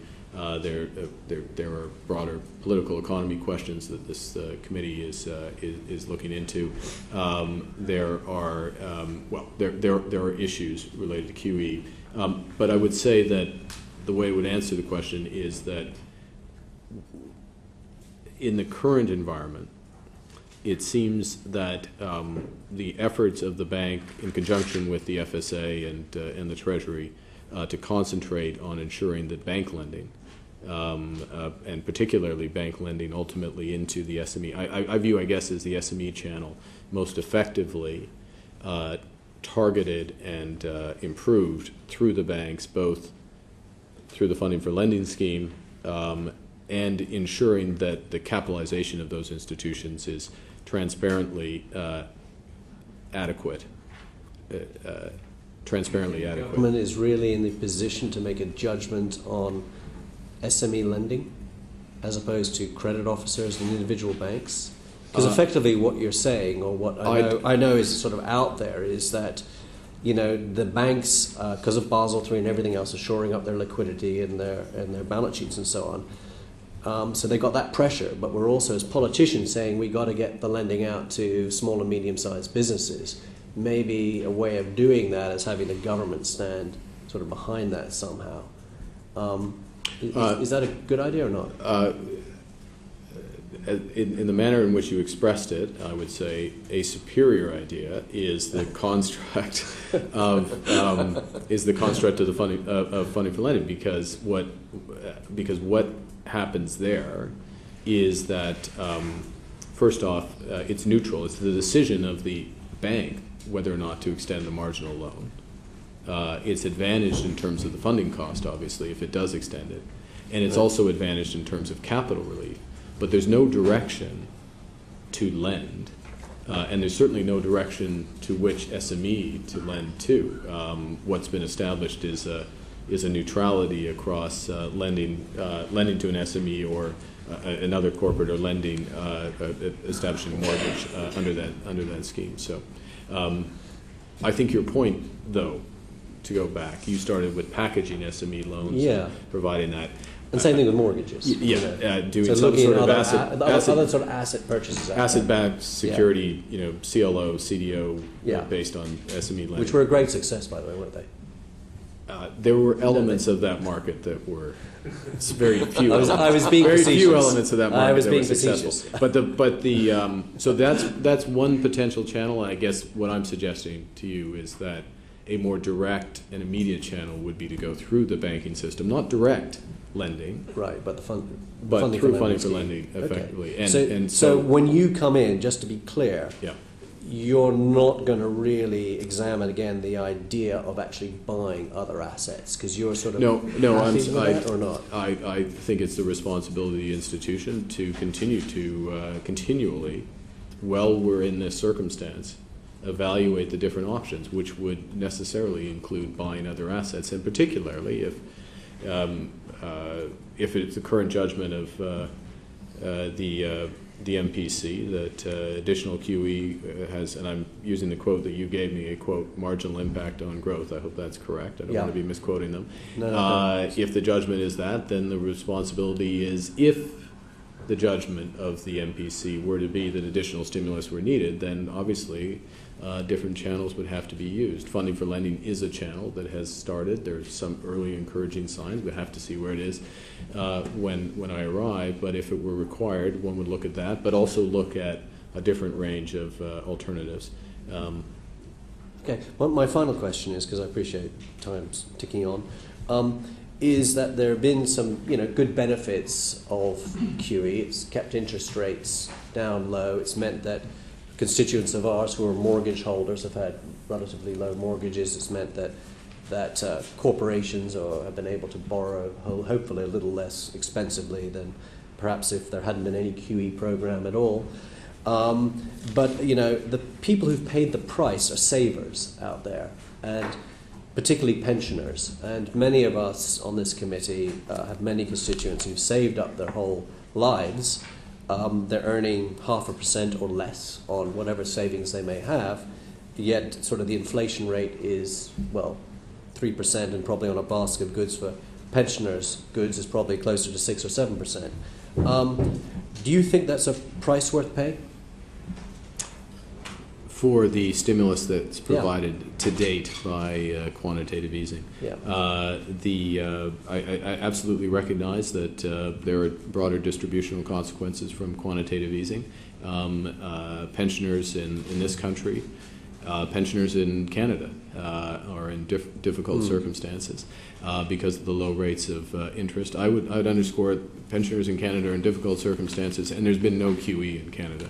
And in fact, the differential between the 10-year in sterling and Canadian is, call it 10, 15 basis points, with actually the Canadian 10-year slightly inside sterling the last time I checked. So it's, there was a broad global reduction in interest rates, which is a product of the global economic outlook. It also is the product of global quantitative easing, but it's not just the product of quantitative easing in the United Kingdom.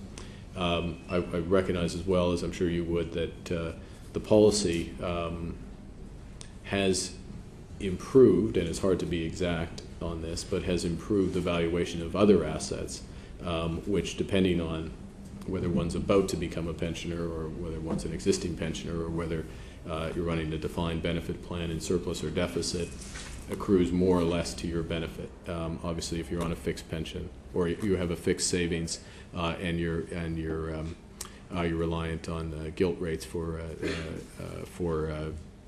your consumption, for your income for consumption, then this is an extremely difficult circumstance.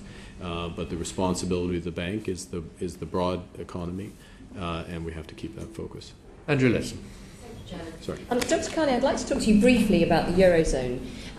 Obviously, the next 5 years, we all hope we'll see resolution of the Eurozone crisis. You've said the bank will need to support the government as it engages in efforts of the Euro area to refound the European Monetary Union. And yet, you, like many non-Europeans, may feel that actually Britain should just shut up and get stuck in there and not try and defend her own national interest against the interests of the whole euro area. So can you reassure us that in your determination as the governor to support the government as it engages, that your interest will be in promoting British national interest and not just a resolution to the whole picture? Absolutely, I can reassure you on that, and I'll expand. I think that it is in British interests that European Monetary Union work for the economies that are in European Monetary Union, as you're well aware.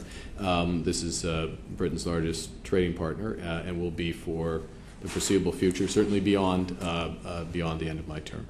And there are enormous challenges in Europe that remain in order to properly refound European Monetary Union and ensure that this economy returns to sustainable and balanced growth. The economy of Britain's largest trading partner returns to sustainable and balanced growth. I can tell you further from my experience at the G7, lesser extent the G20, but certainly my experience at the G7, that countries like Canada and Great Britain, Northern Ireland are actively engaged, have been actively engaged in trying to help devise solutions, whether they're monetary financial restructuring or institutional solutions, and I'll get to that last one, which is probably the most important for your broader question, to help Europe help itself. And that has been a difficult and intensive process over the last several years, but it's been an important process to help ensure that the euro crisis was not worse for all of us. And obviously, if there's an economy, an external economy that's borne the brunt of the euro crisis, it's been the UK economy.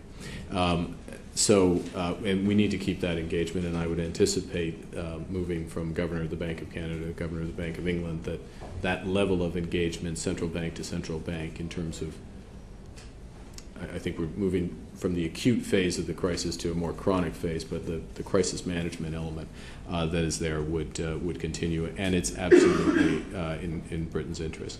But when we get to the institutional side and the institutional development of European Monetary Union, they're very clear interests of Britain, and I would support, as does the government, the development of a true banking union in Europe. It's essential that the position of the British financial system, and particularly the City of London, is adequately safeguarded and recognized in the structure of that banking union. And I think the agreement, and I'm encouraged by the agreement that was struck in December with double majority voting around the single supervisory mechanism. I think it's the responsibility of the Bank of England and our role, and the PRA within the Bank of England, to be fully engaged in the interaction with the ECB, and of course with the EBA, European Banking Authority, to ensure that we are very clearly at the table, constructively engaged, but very clearly representing the interests of the outs in the nomenclature of Europe. And I fully intend to do that. I come to this, I was to say one other thing, with relationships with obviously Mario Draghi, Mr. Barnier, and others in Europe that I will deploy, but I'll deploy on behalf of the Bank of England and broader British interests. A very quick question and a very quick reply, if that's possible. And then I'll bring in Andy Love and we'll wind up this part of the session. Dr. Carney, you suggested an increase in German wages and private demand and inflation would ease the transition from a balance of payments crisis within the currency area. Bearing in mind the, shall we say, slight reluctance on the part of European politicians to be offered advice by British politicians, do you think it's appropriate, and do you intend to continue to offer this extremely helpful advice to the Germans? I'm not sure it was that welcome coming from a Bank of Canada. Yes, I do, because I do think that is an essential piece of the rebalancing puzzle. So yes. Very, very helpful answer indeed, not least because it was brief. Andy Love, and then we're going to take a break. Welcome, Dr. Carney. I've been struck in the responses you've given to various questions that you seem to be very committed to the flexible inflation targeting, with an emphasis on the flexible. Was it your intention to be absolutely clear about that? And in the debate that we've talked about at the committee this morning that's going on about monetary policy, would you be speaking up on behalf of flexible inflation targeting? Yes, it was my intention to be clear about that, and hopefully I have been.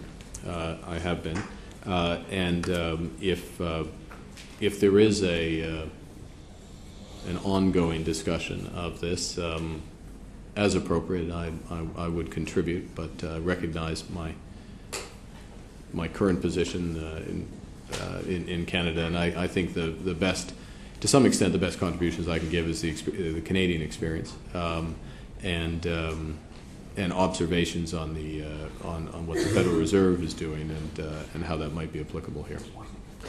Of course, there was this flexibility around the word flexible, and contrary to what Mr. Mann said earlier, when we've had the current Governor of the Bank of England, he's expressed his view of the flexibility in terms of setting the policy framework to take into account output and employment issues, so that, for example, we haven't had inflation at 2% for some considerable time. That's quite a latitude. Would you see there being an increase in that latitude that the current governor has undertaken in relation to hitting the target 2 years out? Yeah. Not necessarily is the short answer.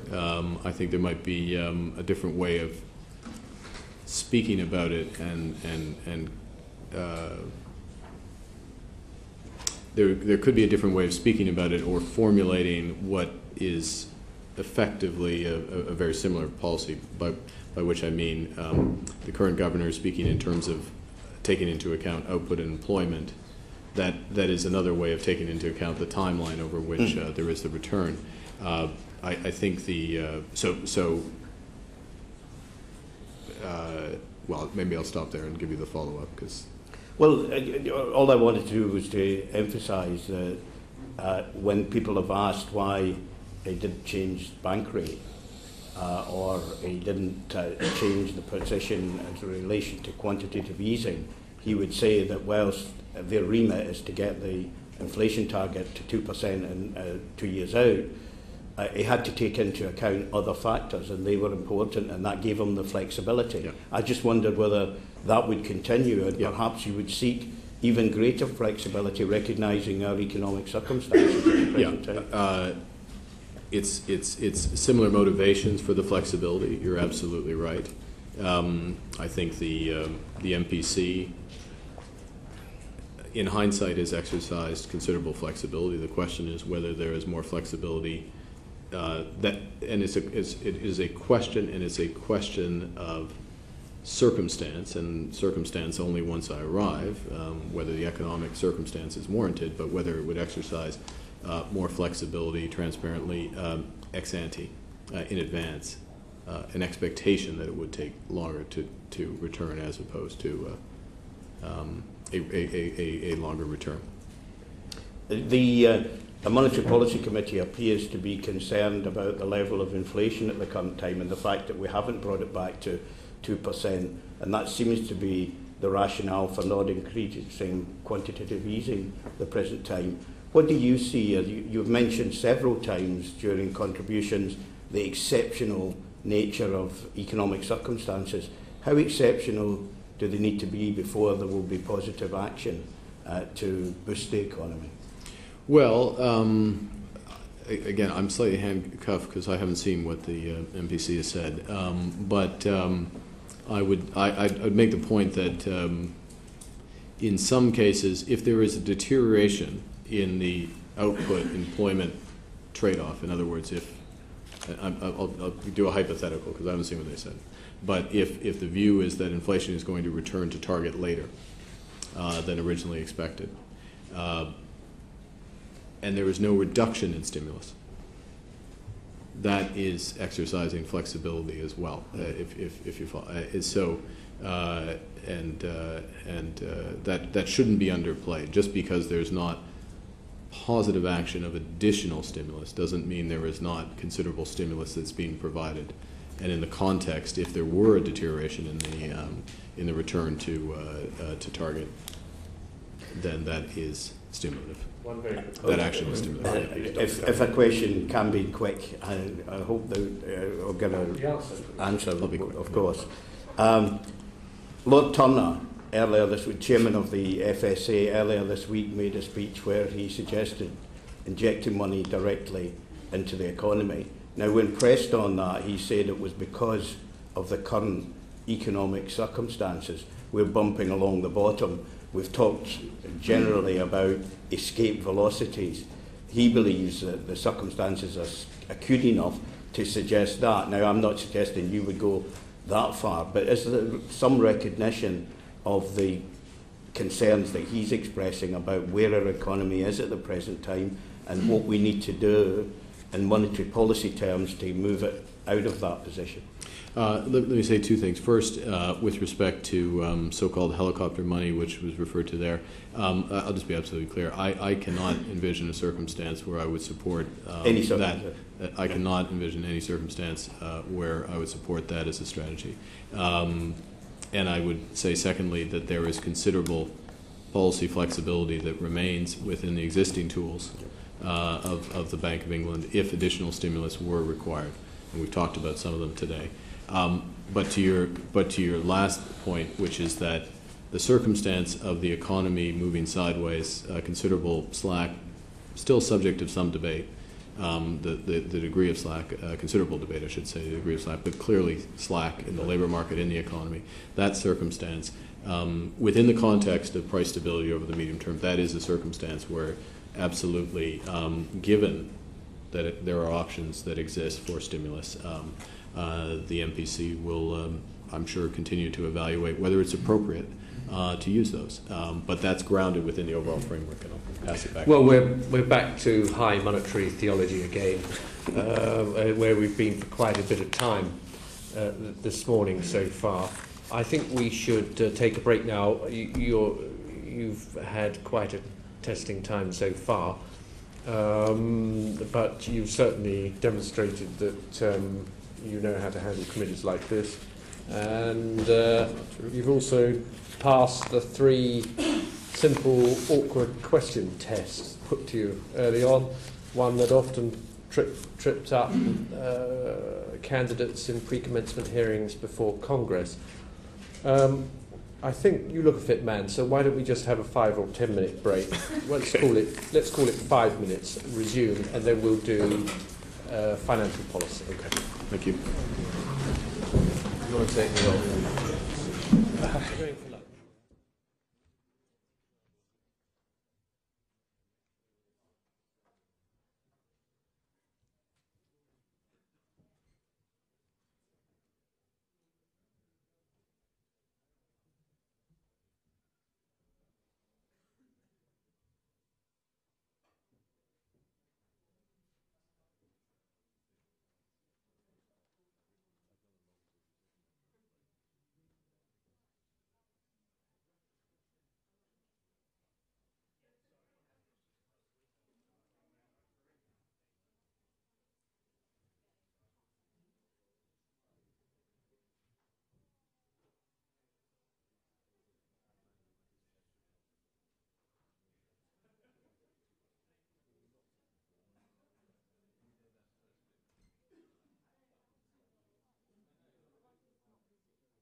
then why don't I start off with Stuart Hosey?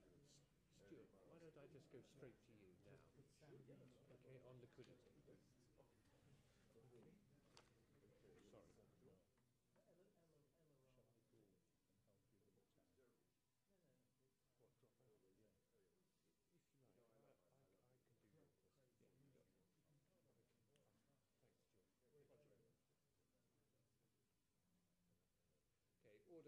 Thank you very much for being to put up with a marathon session. We don't normally take this long each time the Governor comes before us.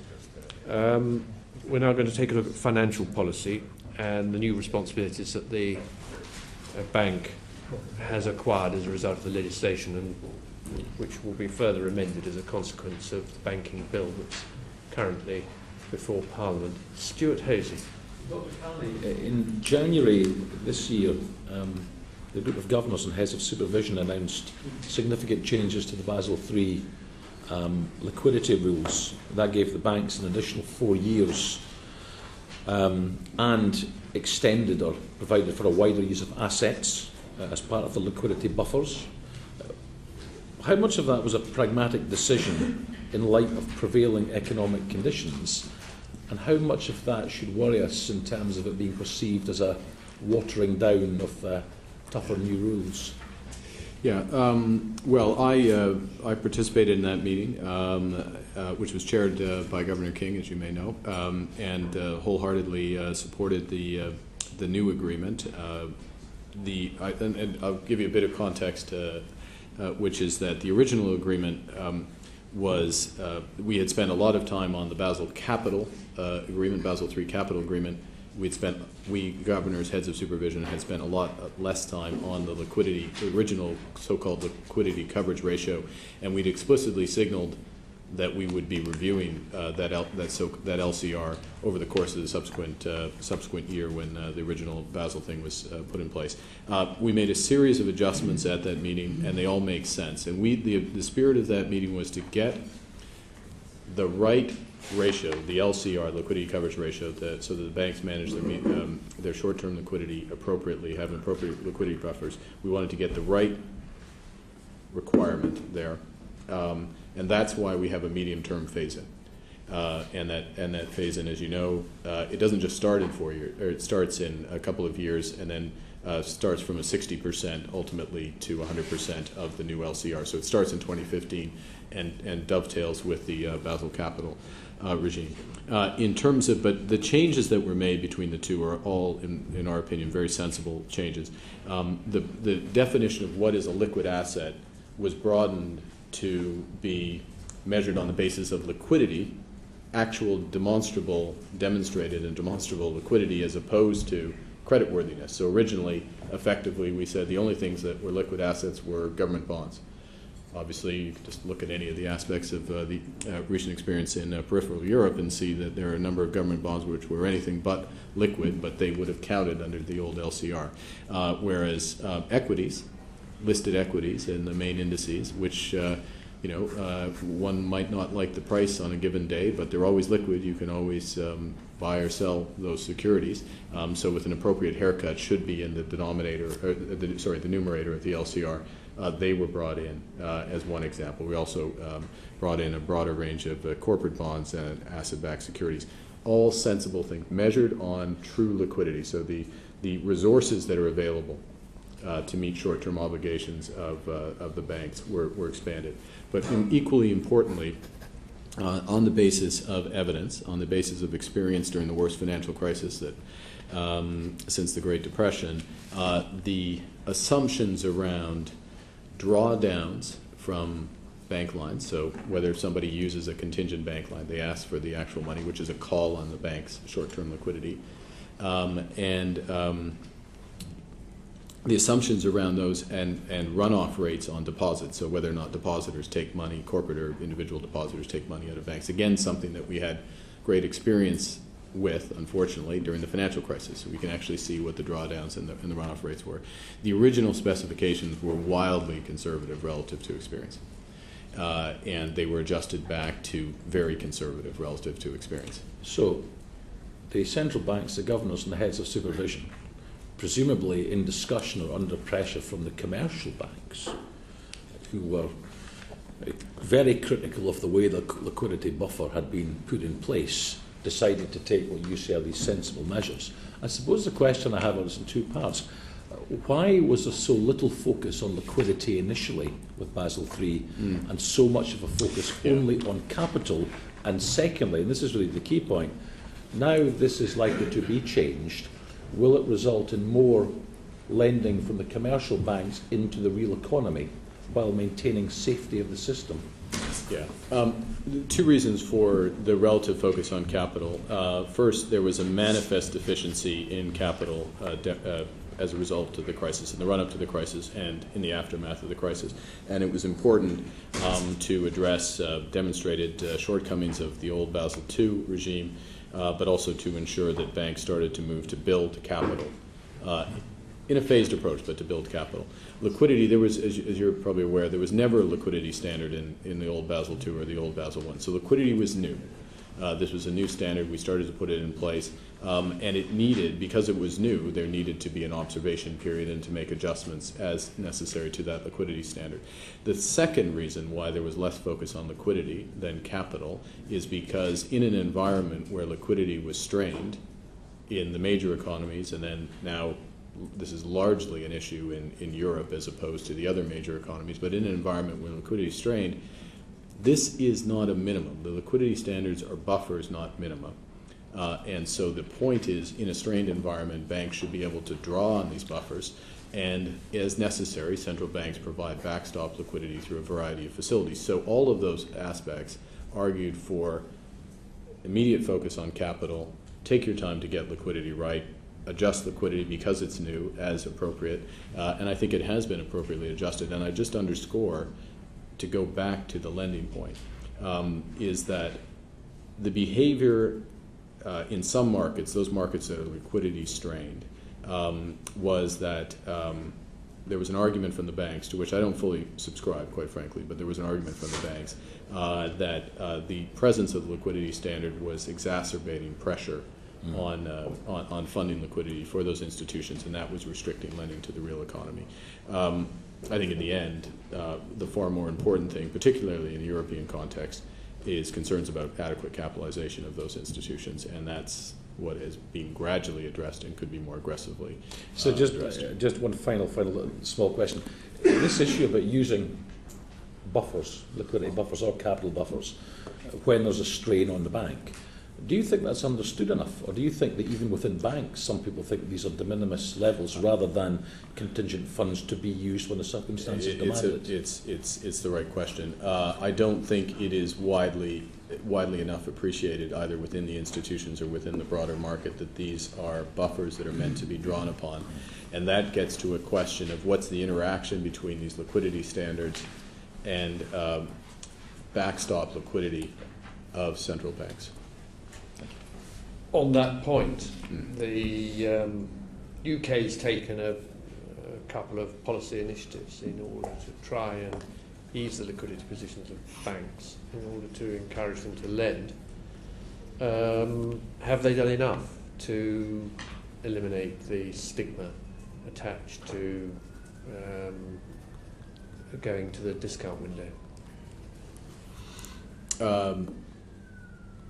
I think if I can take that in two parts, what has been done to encourage, to outside looking in, what has been most effective policy measures to encourage lending have been the ECTR and funding for lending, and encouraging on both regards, but still early days, and obviously that's potentially an iterative process where learnings would result in further adjustments. I don't know, and that's a decision for the FPC and MPC maybe. With respect, though, to stigma, your direct question on stigma in the discount window, it is extremely difficult to eliminate stigma related to discount window borrowings. And one of the, and I know this is an issue that has been raised in the context of the Winners Review, for example, and in this committee, and in this committee, and I think it's an issue that's not yet My sense would be it's an issue that's not yet solved. My further sense is that part of what was agreed in Basel on these questions are very much related, as you appreciate, because part of what was agreed in Basel was that there will be work through the Basel Committee on the interaction of central bank facilities and the LCR over the course of this year. And we, the central banks, would have to come to an agreement, let's say this time next year, about the appropriate types of facilities that could interact. And what the thinking is, in broad terms, is that institutions could pre-position collateral with the central bank, have more of a standing liquidity facility, pre-position collateral, and then the pricing would be such that it is more expensive than the market in normal times, but could be drawn against in stress times, and that this would count against, if favorably, count for some of the liquidity requirements that institutions would have to hold, and by doing that, can create a dynamic which provides a more continuous access to central bank liquidity that addresses, maybe to go to your point, that could address the stigma issue. But this is a very difficult issue. That may be one part of the answer, but my view would be it's ongoing work for all central banks. Tough nut to crack, not yet cracked. Yeah. Definitely high on your agenda. Is that what I'm hearing? High on the agenda, yes, because of the interaction, yes. Yeah. Okay, John Mann. The high street small businesses and consumers in this country have got higher interest rates for borrowing, but lower interest rates for saving than, for example, Germany, France, Ireland, Greece. Is this an issue for you, and if not, why not? And if it is, what are you going to do about it? Greece? I'm not sure about Greece in terms of superior borrowing and saving dynamics, but certainly Germany is the case. Yeah, it's absolutely an issue. It's the spreads to which you're referring are a cause of concern. It's an inefficiency at the core of the economy. It is a break, or at a minimum, it restrains the transmission of monetary policy, which is intending to be very accommodative to support the recovery. There's a sense of unfairness, I'm sure, which you hear from your constituents in terms of ability to borrow as a smaller business being more constrained than the ability of large businesses. They can go to a very wide open at present capital market and borrow on very favorable terms. I think there are a couple of challenges that explain it, both of which are being addressed, or the intent of current policy of the Bank of England is to address them. First is to ensure that the core of the British financial system, the banks, the core banks at the heart of the British financial system, are transparently and adequately capitalized. There have been some questions around the adequacy of that capitalization. The FPC has raised the issue. It is in the interest of everyone that there is a speedy resolution or conclusion to that review, and that it's transparent and clear that the capitalization is adequate of those institutions. First point. The second is what the chairman just touched on, which is funding for lending, and which has a dual benefit. One is direct benefit, which is to, if drawn upon, as you know, lowering the funding costs for those institutions, which should be, in a competitive environment, passed on. It's not fully passed on as yet, as you know. But the other benefit of funding for lending is actually its presence has actually encouraged a reduction in my opinion, and I think in the opinion of the bank, has encouraged a reduction in funding spreads in the market for banks, so that we're getting the market multiplier from there. But I mean, that's, if I may say respectfully, a partial answer, because it doesn't answer the difference, and it is the case with those countries I quoted. It's their own statistics as verified at an international level. So we're in a worse position on both borrowing and on saving. Another scenario would be that it's because we don't have any real competition, and that's led to a culture and a business model in our banks that's anti-competitive, anti-consumer, anti-small business. Do you think that the two state-owned or primarily state-owned banks would be better if they're broken up?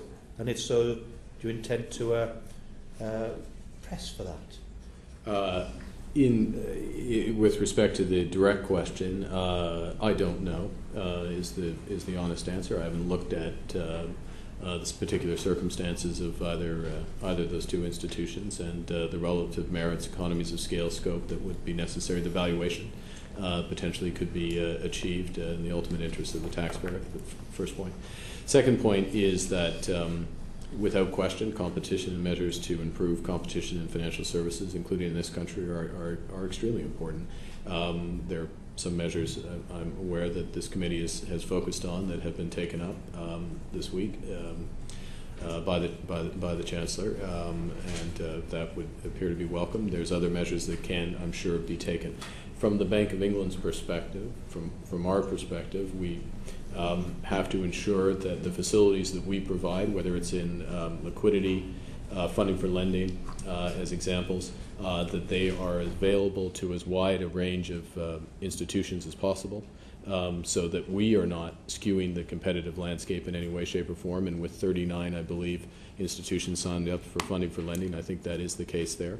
There's also consideration that is given to the structure of the financial system and if you will, ultimately, not purely for competitive reasons, but it has this impact in some of the deliberations that the MPC has made on the lowest, how low the bank rate can go because of the impact on building societies and net interest margins in building society, which therefore, by extension, would have a competitive impact.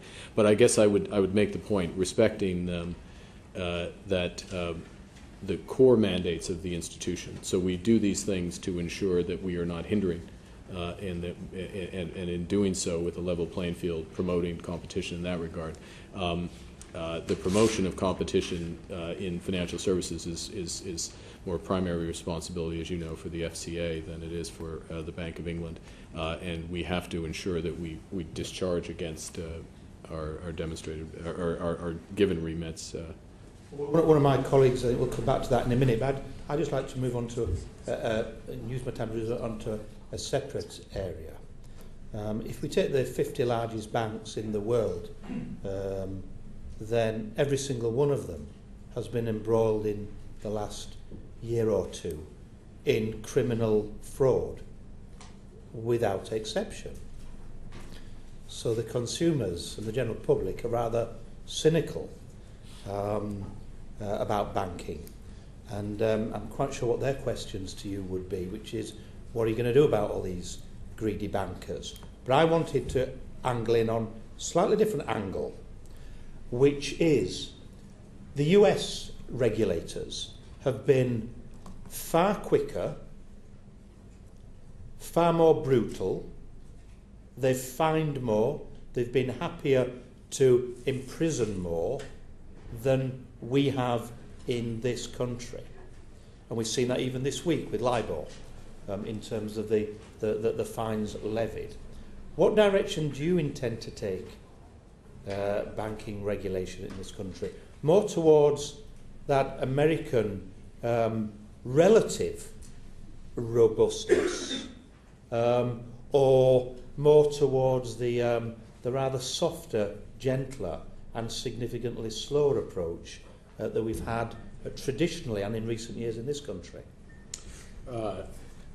Well, the first point I'd make is that the behavior that's been exhibited and confirmed this week, particularly around, for example, around LIBOR, is reprehensible and should be prosecuted to the full extent of the law in the various jurisdictions that are affected. That's clear.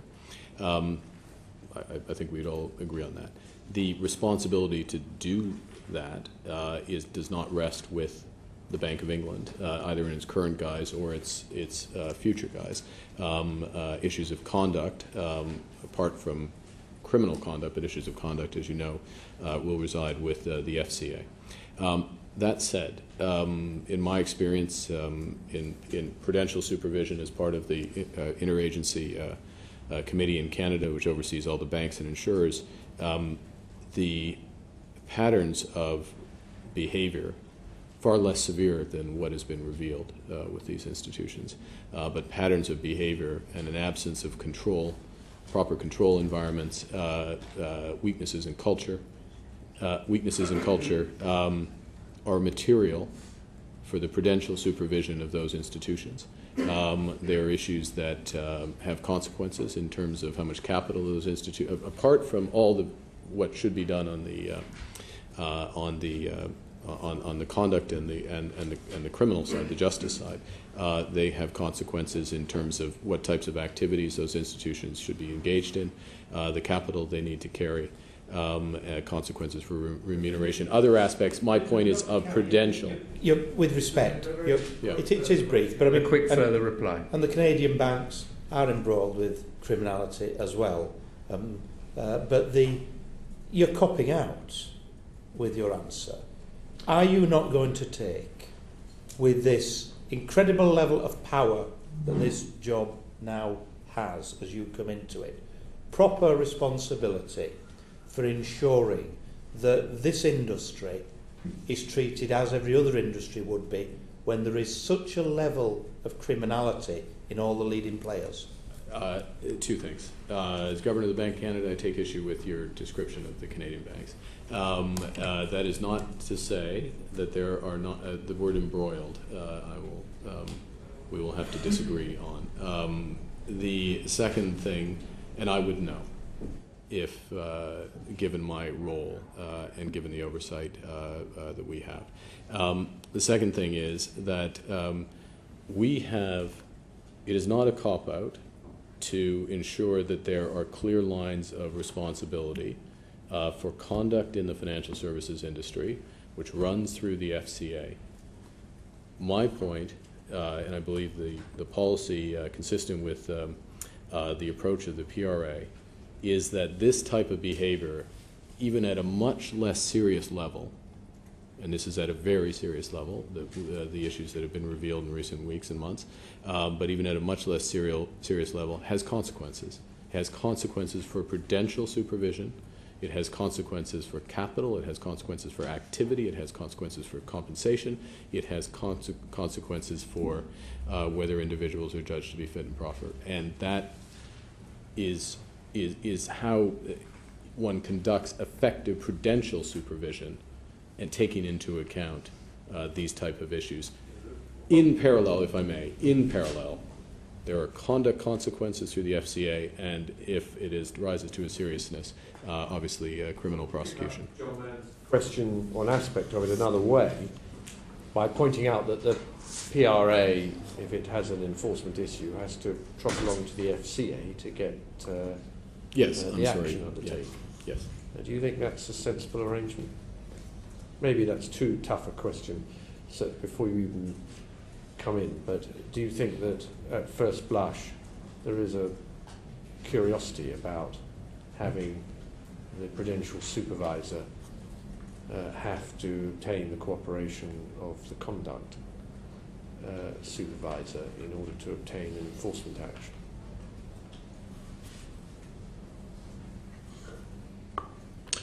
These two things were in the same body. Yeah, I understand. It entirely depends. I don't think I'm qualified until I see it in action. You take a buy on that one, if I may. Yes. For the time being, but it's certainly an issue that a number of us on the Banking Commission, in another context, have been looking at. Andrew Leadsom. Thank you. I think the Chairman's desperate for his lunch because he's not letting us question very much, so I'm going to lead my witness slightly here. Okay. You've gone on the record as saying that you don't think concentration necessarily led to the financial crisis, but now coming into the UK, you've clearly accept that both the UK and Canada have concentrated banking systems. How important is new competition, specifically getting new challenger banks in? How far are you prepared to go with the PRA in ensuring that they do offer new banking licences to new challenger banks? And finally, a very specific question. Have you looked at the merits of bank account number portability as a means to achieve both resolution in the event of a failure, but also as a means to allow new challenger banks direct access to the payments infrastructure that would give them the competitive level playing field that they're looking for? I think at the heart of all excellent questions, at the heart of the PRA approach can be pro-competitive, by which I mean that one of the things that I think Andrew Bailey and the PRA have stressed from the start is that the intention is not to operate a zero failure regime, but the intention is to ensure that failures can be dealt with effectively and efficiently without wider systemic consequences. And that ease of exit promotes ease of entry, because the knowledge that one doesn't have to belt, braces, etc., a new entrant because of the fear of what the consequences could be if that entrant fails, should adjust the entry, the barriers to entry, or the level of the entry requirements, which should promote entry and competition. And I agree that it's important. It is not as you know, it is not the principal objective of the PRA. It's not the principal objective of the bank. But by designing a system in this way, and truly designing a system in this way, and all recognizing that the failure of a bank is not a failure of the system, it's a failure of the bank and the individuals associated with that. That is incredibly important. On the issue of bank account portability, I would say that I followed the debate here and intrigued by it, and support. I support the direction, but I would defer really to you and others who are Andy Haldane and others who are far more expert in the issue than I. But you're not closed-minded to it. Given what I know, I'm very open-minded to it, but as I say, I'm not the expert on it. Would you also keep an open mind on a related question with respect to PRA responsibilities, that they acquire more than a mere duty to have regard to competition, but also a duty subject to the overriding task of maintaining financial stability to promote competition? I'm afraid my mind's a little more closed on that one than open, in that my reading of the have regard to is, which may be wrong, but my reading of the have regard to responsibility is it strikes the right balance, given the principal responsibility of the organization, and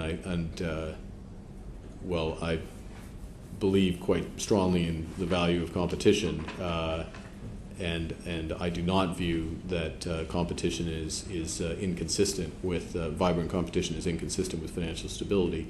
I do think that it's important that the various policy arms of the bank, to the maximum extent possible, have very clear remits and principal responsibilities. So I'd be a little hesitant on further reinforcing that. I'm fine with hesitancy. It's the closed mind I was a bit jumpy about. I said more closed. Yes, yeah. Okay, a bit more closed, because we've had extensive experience of have regards, and they've turned out to be disregards. So I think something needs to be done. Andy Love. Can I turn to recovery and resolution plans? You were quoted in the press last week as saying regulators around the world are still some way from solving the problem of how to deal with the failure of a giant global bank. Should we be worried? I think you should retain your focus on the issue, yes, as we have to. The intention, what will happen at the level of the Financial Stability Board is that for all the 28 global systemically important banks, the recovery resolution plans are due to be submitted or completed by this summer. There is going to be a review of each one by a college chaired effectively by me as chair of the Financial Stability Board, and there's going to be a broader peer review of the effectiveness of the resolution approaches in the relevant jurisdictions. I would say that I would expect that we would find potentially a wide variance in the effectiveness of these plans, partly because of a variance in the legislative authorities that officials have, partly because of variance in the preparation of different institutions. I think it's the jurisdictions that are the most advanced in my reading are the United States and the United Kingdom, particularly because there has been work led by Paul Tucker and Dare Turner on cross-border resolution, cross-border agreements. There's been substantial advancement there, but there is more work to be done, as they would attest. And I think this is something that the right way to address it, and I'm speaking in my role as at the Financial Stability Board, but the right way to address it is with very clear transparency about it, so that once these plans are in place, they're assessed, the deficiencies are brought to light publicly. They're also brought to the highest level of the G20 to take an assessment of what else needs to be done in order to ensure that the objective of ending too big to fail for individual institutions is achieved, but more needs to be done. Some banks have missed the end of 2012 deadline. I think you have now moved some banks, it. They have, yes. You've now moved it on developing the living wills. That's correct. Should we be concerned about the deadline? Will they reach the new deadline? Is there a significant problem underlying these delays? Well, if they miss the new deadline, it will be brought to the attention of their head of government, head of state at the G20 summit in St. Petersburg as be one of the elements of my report to them. So it's inadvisable to miss the deadline. Which banks are we talking about here amongst the UK domiciled? This is not an issue in the UK. It's not an issue for the UK. Well, that's one less problem. Let me ask you as a final question, because we are strapped for time. Let me ask you a more general question.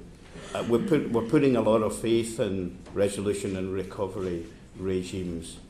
Can we achieve what we've set out to do in terms of being able to resolve a highly complex, internationally based bank in the way that you're discussing at the present time? Well, I think the imperative is to achieve it. But equally, the responsibility of the public sector is to, if it is not achieved, the responsibility of the public sector is twofold. One, to not overrepresent what has been achieved, so to be transparent about how much progress we've made, where we're coming short. And if it ultimately is not achievable, I believe it's achievable, to be absolutely clear, but if events prove otherwise, to be absolutely clear about that, because then other decisions would need to be taken in a broader, might be taken, I should say, in a broader political sense. But at the present time, and you're in the best position to know, you're still confident that we can achieve this? I am confident that we are making substantial progress and that it remains achievable. But there's significant work still to be done, even in the most advanced jurisdictions, yes.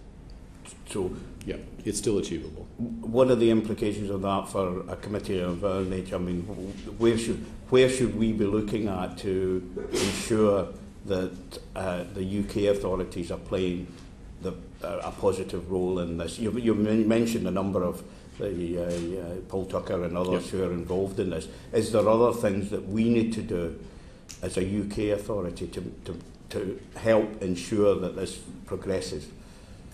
Well, I think the issue that will, I think it's the responsibility of the, I'll put it on the bank, because ultimately this comes back into the bank and through the resolution responsibilities to report what else needs to be done. And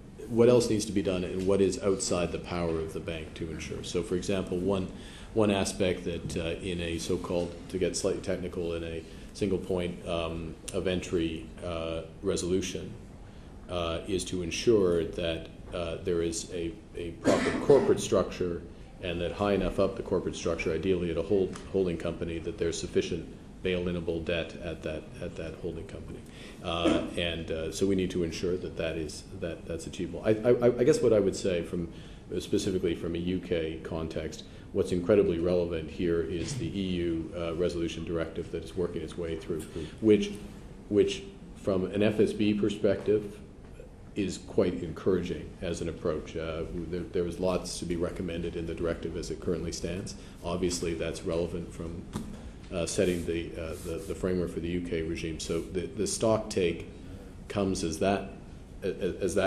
comes through. The stock take is with that, and then also informed by particularly the discussions with the U.S. authorities that are currently progressing. Thank you. David Ruff. Dr. Carney, the FPC, in relation to higher capital requirements that are in prospect, have said that the extra capital required should be raised in ways that do not hinder lending to the real economy.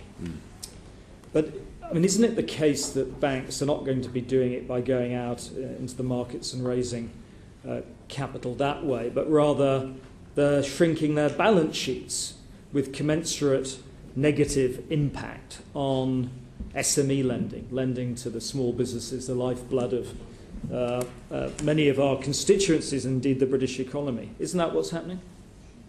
Well, I think the spirit of the FPC recommendation is exactly that shouldn't be what happens, and that actually the adjustment in the capital ratios of the institutions is made through capital raising. There are a variety of forms of capital raising. It can be done through higher retained earnings, higher retained earnings, which can be got through a variety of mechanisms, asset dispositions, restructuring other aspects, or shrinking of ex-UK balance sheets as opposed to British balance sheets. So that's the spirit. So I'll leave it at that.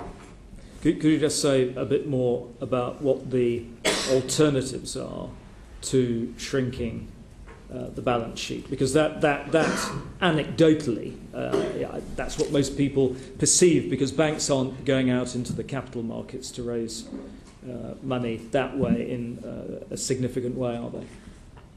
No, they're not. And so what are the alternatives to that if we're not to have shrinking balance sheets with a commensurate hit to the SME lending sector? Well, the alternatives are to shrink other aspects of the balance sheet outside of the country. Some alternatives could be accretive dispositions of certain lines of businesses, or release capital from certain lines of businesses. Asset disposals. Which could be redeployed. And I'm not, to be absolutely clear, I'm talking in the highest of generalities, not about specific institutions. I don't want to be misinterpreted as giving direction to specific institutions. But do you think you'd have any powers to ensure that these alternatives you've listed are utilised rather than the shrinking of the balance sheet? I didn't catch the first part of the question. Do you think you will have the power as Governor of the Bank of England to ensure that banks are encouraged not to shrink their balance sheet and to deploy the techniques you've listed for meeting their higher capital requirements? I think it's the responsibility of the bank to ensure that the institutions are adequately capitalized. It is, from the context of monetary policy and achieving the inflation target in an environment of sustainable growth, it is the responsibility to ensure that appropriate instruments are used that flow through the banking system to support output, investment, growth, and ultimately consistent with price stability in the economy. I hesitate to say on a high level that it's the responsibility of the bank to direct the activities of private financial institutions to specific sectors or regions. There are other policy levers that in government that can be used in order to do that. But I think, and I'm not party to, obviously I didn't participate in the FPC deliberations, but I think the direction is informed not just by the requirements of the British economy, but also by an informed view of the position of the institutions themselves and what their options could be in order to enhance their capital positions. But it might be the case that you have to go beyond exhortation. But I just want to ask one final question, which relates to the true state of banks' balance sheets and how they account for what's on their books. Andy Haldane, among others, has commented on accounting and how it can be opaque, and lack transparency. I wonder if you have had any thoughts, not just in relation to British banks, but in the course of your international work, about a new accounting standard, a separate accounting standard for banks, so that they are more transparent and so that it is clearer what the state of their balance sheets truly are. The answer is yes, in terms of thinking about how to enhance the transparency of bank balance sheets and improve their utility for all stakeholders, from regulators to investors to their clients. What we have done internationally is we encouraged what became a private sector group of banks, but more importantly, investors in banks, and including both on the debt side and on the equity side, to do an analysis of bank accounts and make a series of recommendations to enhance the transparency and disclosure of the institutions in a way that's actually useful for the users of those accounts. And so there's a report that came out in early November. It's called the Enhanced Disclosure Task Force. That report, I highly recommend it. We have welcomed it at the FSB. In Canada, it is the intention of the supervisor to encourage our banks to adopt the report in its entirety. And if I can just give one or two examples of what it does to help accomplish what I think you and I and everybody wants, from a set of 600 pages of bank disclosure that tells you nothing effectively, but disclosure which maps from what they have to disclose for accounting reasons. The accounting balance sheet maps from that balance sheet to how they manage risk, how the bank manages risk. So what are a mapping from the specific assets that are disclosed on the balance sheet and in the notes to their measures, that bank's measures of risk around those assets and how they manage them, where their tolerances are, and very importantly, how they map, pardon me, from the assets, the assets to how they make money, their profit and loss position, and where the concentration of earnings are in the actual institution. So that is one initiative that we would like to see adopted in Canada. I would recommend it here as well. And I would note that some of the largest institutions in the UK were very much behind this initiative. The other things we're looking at, pardon me, the other things we're looking at internationally are encouraging the major standard setters to get a converged, first a standard, but the same standard on expected loss provisioning. So when banks make loans, that they do take provisions for the expected loss and that adjusts over time. And the art here is to ensure that it's a faithful representation of expected loss. It's not a built-in hidden reserve that then is drawn upon over time. And the IFRS and the American FASB are working on that.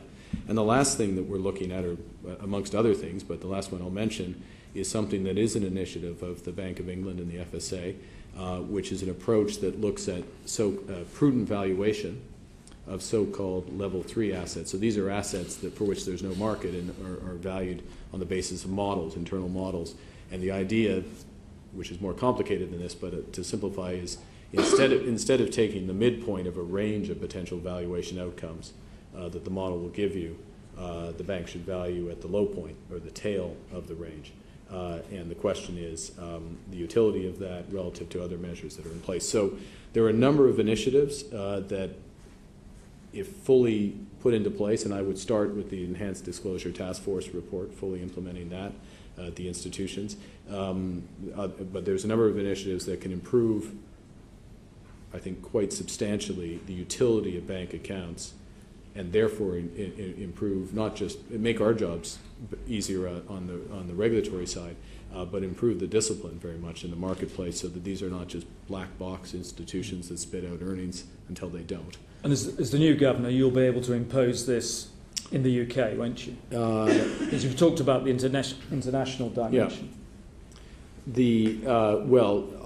Working with my colleagues on the PRA board, because again, it's not for me as the individual to impose, but working with my colleagues on the PRA board, I would encourage the institutions we cover, the large institutions that we cover, to adopt at a minimum the Enhanced Disclosure Task Force. But that would be a decision that would, I think, quite naturally fall to the board if it hasn't been. And it may be taken prior to my arrival at the bank, I guess the other thing I would say. But the broad initiative is absolutely right. The thrust of what you're asking about is right. So you're receptive to ideas for improvements to accounting on the prudential grounds? Yes. I am, although what I would say is that, I suppose could be convinced otherwise over time, but I do start from a position where I prefer to not have two sets of accounts, a regulatory set of accounts. Well, we've already got a couple, haven't we? Because we've already got a set for revenue purposes. Well, we have, yes, but I mean, we have a P&L balance sheet and cash flow, but there is a default sometimes of the accounting profession which says, well, if you regulators really want certain things like expected loss, why don't you just calculate it yourself? Or if you want to adjust capital in a certain way, why don't you just do it yourself? And that is, I think it is very much best avoided, and the focus should be on ensuring that what is represented for accounting purposes and public reporting purposes is also what is used as the first cut for regulatory purposes. Interestingly enough, the Banking Commission, to which I referred a moment ago, took evidence yesterday from HSBC, who accepted the need for this even if it meant 3 sets of accounts. I just put that on the table. Pat McFadden. Yeah, I'll just be clear, I disagree with that, but yeah. I'd like to ask you about leverage ratios. We know that in the run-up to the crisis, over-leveraged banks were a problem. You've been involved in the Basel process, which has recommended an overall leverage ratio of 33 to 1. In the UK, the Vickers Commission recommended that banks hold at least 4% of capital in relation to their overall balance sheet, so a lower leverage ratio. Your soon-to-be predecessor, Governor King, has said he thinks it should be at least 4%. What's your view? Well, the specific, if just clarify what we're talking about, the specific recommendation, as I understand from the Vickers Commission, and I've discussed this with Sir John, is that for the ring-fence bank, there's, as you know, a higher primary loss-absorbing capacity, various forms of capital. And the logic is that given that has been raised in order for the leverage ratio to be an effective backstop, it should similarly be raised. Yep. And I agree with that logic. I think it makes sense if one is adjusting the minimum there. Now, I understand that is not currently in the bill. That recommendation of the Banking Commission has not been accepted. I stand to be corrected on that, but that's at least my understanding. In a world where that becomes law, obviously the bank has to respond to that reality and respect that reality. If that's a discrete decision, it puts a bigger emphasis or importance on supervision of those assets which have a relatively low risk weight under the risk weighting scheme. Because as you know, what the leverage ratio really protects the system from is those assets that we think are low risk, but in fact aren't. That was very much at the heart of the crisis. So the regulatory response, if that's the decision, and there's lots of different factors. I recognize that leverage in building societies and other factors would be a consideration in coming up with the final determination.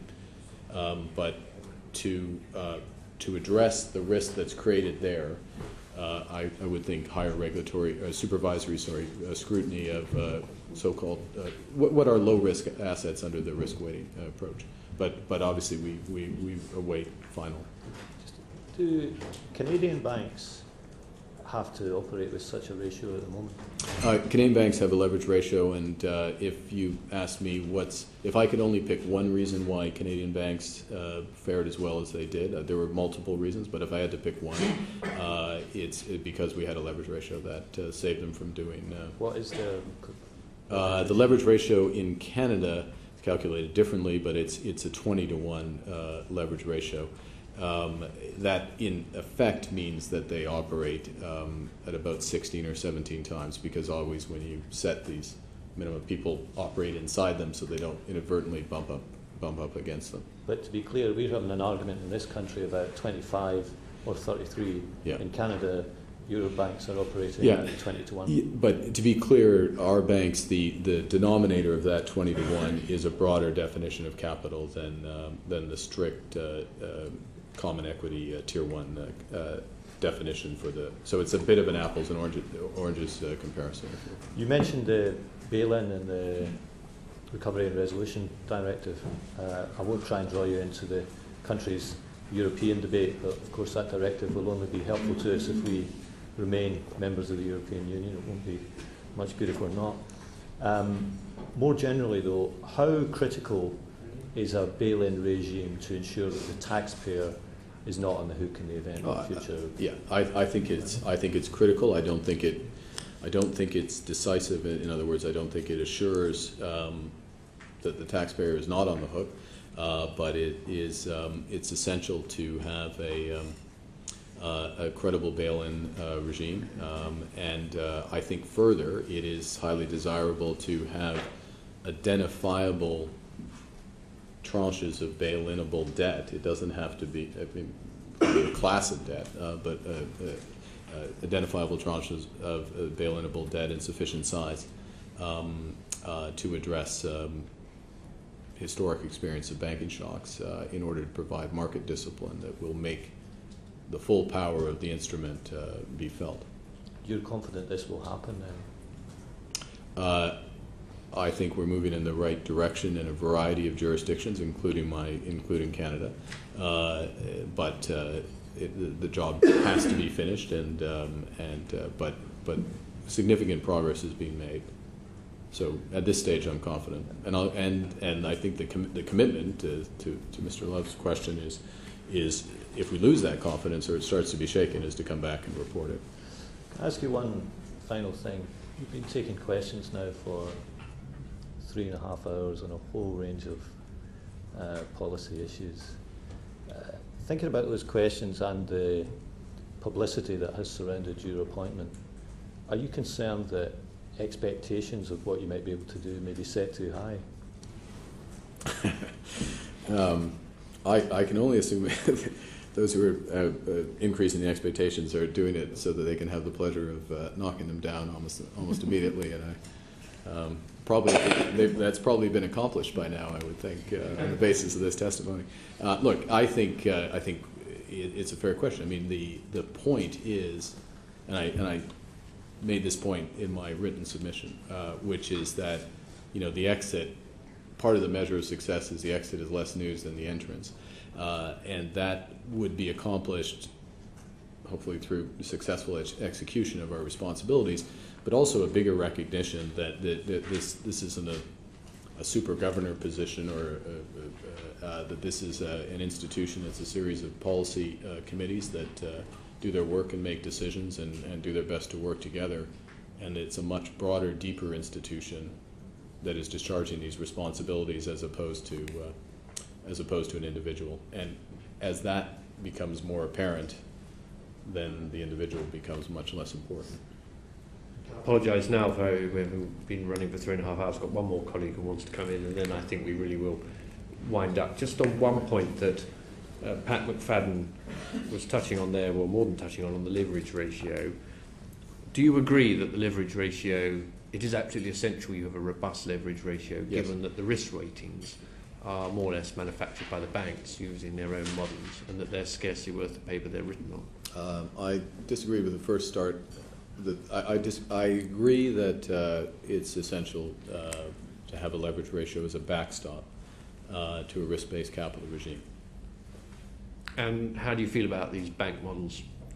There is a variety, there is a range of quality of those models, and it's the responsibility of the supervisors, both within a country and across jurisdictions, to up the overall level.